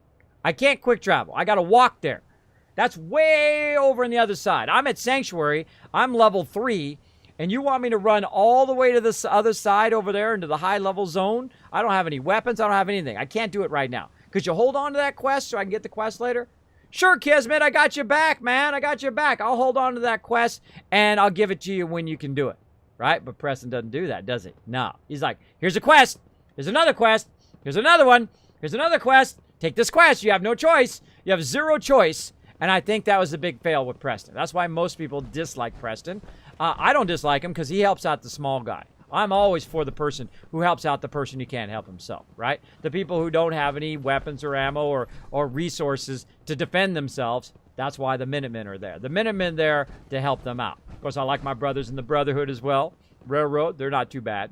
But me and my brothers in the Brotherhood, we're like this. Minutemen, like that. Railroad, not so much, but they're still cool. I back them up when I need to. And then, of course, the Institute is a big pile of rubble. So that tells you about the Institute. Now, in here, of course, we have got the amazing lounge, which is for everybody to hang out, chill out. We've got a bunch of pool tables. We have pool tournaments, so feel free to come by and use the pool tables free of charge. Of course, you can win some epic amount of bottle caps from yours truly. Of course, if you need to work out as well, of course, we've got some power cycles here. We've got some workout gear so you can get totally swole in the wasteland. Of course, we've also got, while you're working out, you can watch some TV as well. Now, if you have a bit of a problem, maybe you had some problems, some stuff happened to you in the wasteland, you need to work through those different problems. We do have, of course, different meetings and whatnot, so you can work through that. Little family counseling as well here in the wasteland. Now, of course, they also call me the Overseer, because these are all my overseers right now, and what they do is they run all of my settlements for me. So what I do, instead of having to micromanage every single settlement, of course, I assign an overseer who takes care of it. Of course, one of my overseers right here, taking her job, doing a good job, taking a little break, having something to drink. And, of course, all my overseers will be in here working away, managing all of my settlements. So, yeah, as you can see, a pretty epic build here at Norhagen Beach, but it ain't done yet. Let's keep going. Let's keep going. Did we miss a level? I think I missed a level. Hold on. I think I missed a level. Let's double back. I was talking and I missed one. There we are, right here. Now, this is our medical level. Now, of course, if you need to check in with a medical issue, if you've got radiation, if you got a third arm, if your brother's a synth, whatever it is, bring them on down. Free of charge, free medical care for the wasteland. Come on down as well. This guy right here is waiting for his appointment. He wants to know what happened to his clothes, probably. Of course, we got a nice waiting room here, of course, with a bunch of posters. You can come in, of course, take your appointment here, and then go inside our different rooms. Of course, if you're really injured, we got some gurneys here. We can help you out as well. Now, of course, in here is our medical room. We've got a bunch of files and resources and medical facilities in here that can help you out. Now, in here, of course, we've got our doctor, the best in the wasteland. Of course, I only hire the best. Not only do I hire the best, but I bought out vault-tec. It belongs to me. I bought out everybody across the wasteland. I own Diamond City. I own the entire wasteland. I own Nuka World. I own Far Harbor. That's right. And everybody's living better, rebuilding the America one settlement at a time, and beyond, by the way, not just America, but around the world. We're going to rebuild it, and this time we're going to do it right. We're going to do it right. We're going to treat people well instead of falling and making the same mistakes that they made 200 years ago. Let's go. Let's go up to the next level. So that's the doctor area. We got different areas, of course, on different levels. And up here on this level, we, of course, got the party level. There we go. Kismet, are the drawers in school, aren't they supposed to be facing the chairs? Are the drawers in the school, aren't they supposed to be facing the chairs? They're facing the projector. So you sit in the chair and you face the projector because they project stuff on the projector. There we go. Welcome, welcome. Now, of course, this is the party area. You can go ahead and hit the jukebox. You can get down with your favorite lady or favorite dude in the wasteland. I tried to install that thing that allows me to dance because I was going to try to do it tonight. But the dance mod wasn't working on my machine, which was a bummer because I'd be like, ooh, ooh, ooh, ooh, get your dance on. Get your dance on in your epic, legendary Nuka-Cola Quantum Power Armor. Ooh, ooh, ooh, ooh. That's right. That's right. We have a party up in here. Of course, we got the bar. We've got a whole bunch of massive restaurant up here so you can hang out, have something to eat, and, of course, free mute fruit. Come on in, grab it. If you want to go to the buffet, maybe you're getting hungry, maybe getting thirsty, maybe you want a Nuka-Cola, happen to have some right here. We also imported some Vim from Far Harbor. Also got some nice, tasty milk. If you like chocolate milk, we've also got some chocolate over there. You can mix it in for that as well. Bunch of different beverages over here, coffee and whatnot, some espresso as well. Well, go ahead and raid the fridge. Come on in. You're part of the Wasteland Tycoons, free of charge right there. Now, right over here, we got a nice buffet. You can go ahead and hit that buffet when anytime you're hungry. Feel free to go for it. We have some fun for the kiddies over here. We've also got a bunch of track and whatnot, and, of course, teddy bear for the real little kids. Come on in. They can go ahead and race a bit, and, of course, they can win caps as well to, of course, help support their parents, because you know what? Kids can help support their parents in the wasteland as well. So there we go. There we go. That is that level as well. You see, you got extra power armor laying around.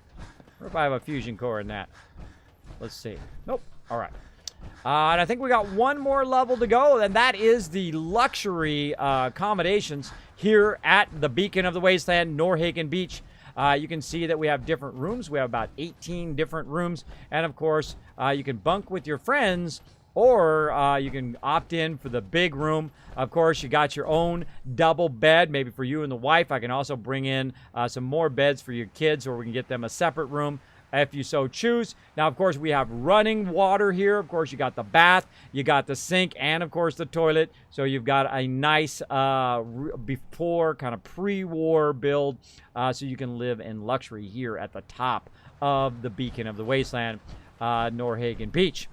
Now, also what I'll do is I'll go ahead and get out my power armor for just a second here. And we're going to go ahead and forward time just a little bit. And let's go ahead and save while we're at it. Let's go ahead and forward time just a little bit so you guys can get past the kind of foggy part. And I'll let you take one more look at the Beacon of the Wasteland here as well. There we go. Let's see. We get the fog on? Not quite yet. Now, I find if you forward it 1, 2 to 3 hours, typically it will clear the fog. Or other stuff. Don't see it's clearing. Sometimes it takes a little bit longer. Just kind of keep forwarding it like that. Now, I can also clear it by using the Contraptions DLC. Let's go 2 more hours. By using the Contraptions DLC, you can fire off a thing. Oh, now there's a storm. There's a storm now. All right. 3 more hours. It's going to be 6 o'clock, though. It's going to be dusk. Well, maybe we'll take a look at it at nighttime. There we go. All right, that's a bit better. That's a bit better. Boop. Back in my... Oh! Hold on.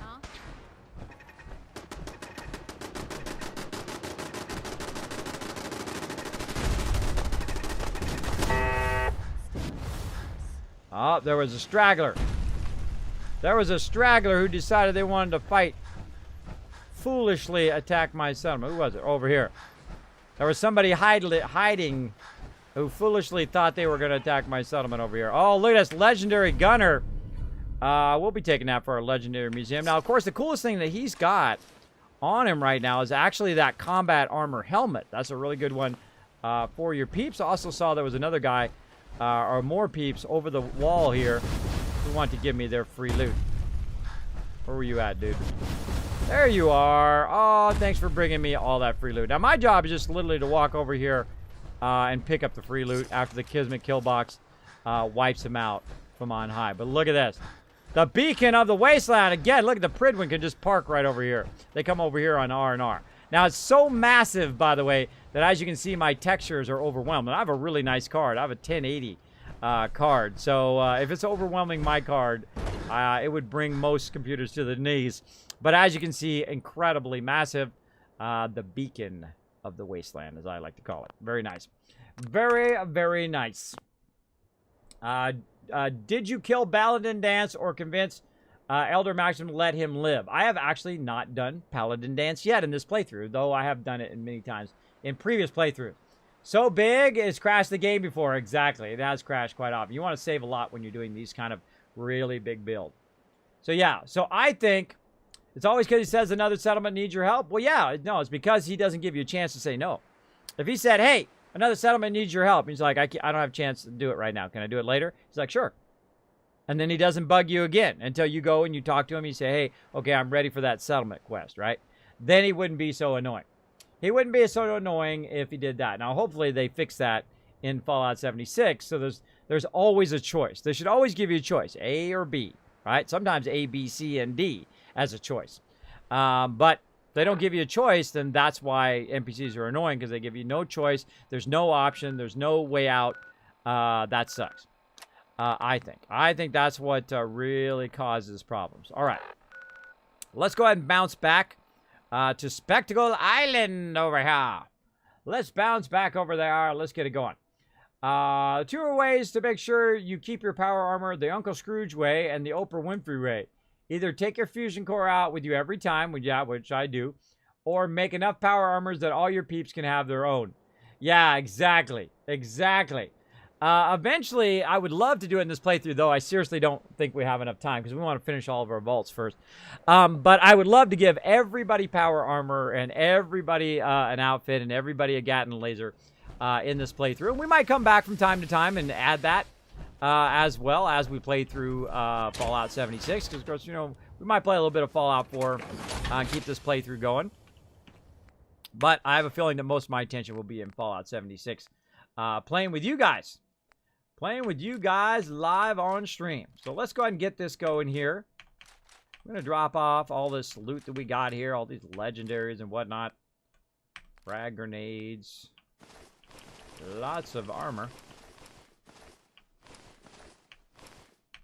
And I've got literally hundreds of thousands, even to the level of millions of caps of stuff at this location. And I let it auto-sort it all for me, so I know what I want to sell or want to break down, or what I want to keep for my settlers. I like the fact that it does it all for me automatically. That is really nice. One of my favorite parts of the Contraptions DLC. There we go.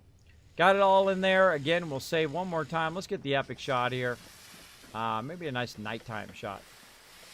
Nighttime shot of us. Ooh, man, I thought it was in my power armor for a second there, too. Let's go ahead and save. And, of course, you can see I'm wearing my fashionable glasses. My signature thing. Love those glasses. Love those fashionable glasses. And there we go. Looking sexy in the wasteland. Of course, we can see the big aura way out there as well. I wonder if we can see... What else can we see from here? See Diamond City's aura over that way. But we can see the glowing sea way over there. I always like to end a nice epic shot. A lot of epic shots in this game. Get the light on. There we go. There we go. All right, right there. Let's go ahead and save. That's looking good. How much does the DLC cost? Well, you can buy all the DLC, and sometimes it's on sale. So go check that out on our Discord. There's a elite deals in there that we go around and we find all the best deals. Some of those are affiliate links, and some of those are just deals that we just throw in there that we find. So you guys can get the cheapest price on all the games you're looking for. So it's something that I do here in the stream above and beyond. My mods take care of that for me, which I appreciate it. Of course, for you guys. Again, Anarchy, thanks for being here, man. Appreciate you being here. Appreciate everybody being here. Let's go ahead and switch over to my Overseer's office. Now, if you've never seen my Overseer's office, you're in for a treat. Let's go.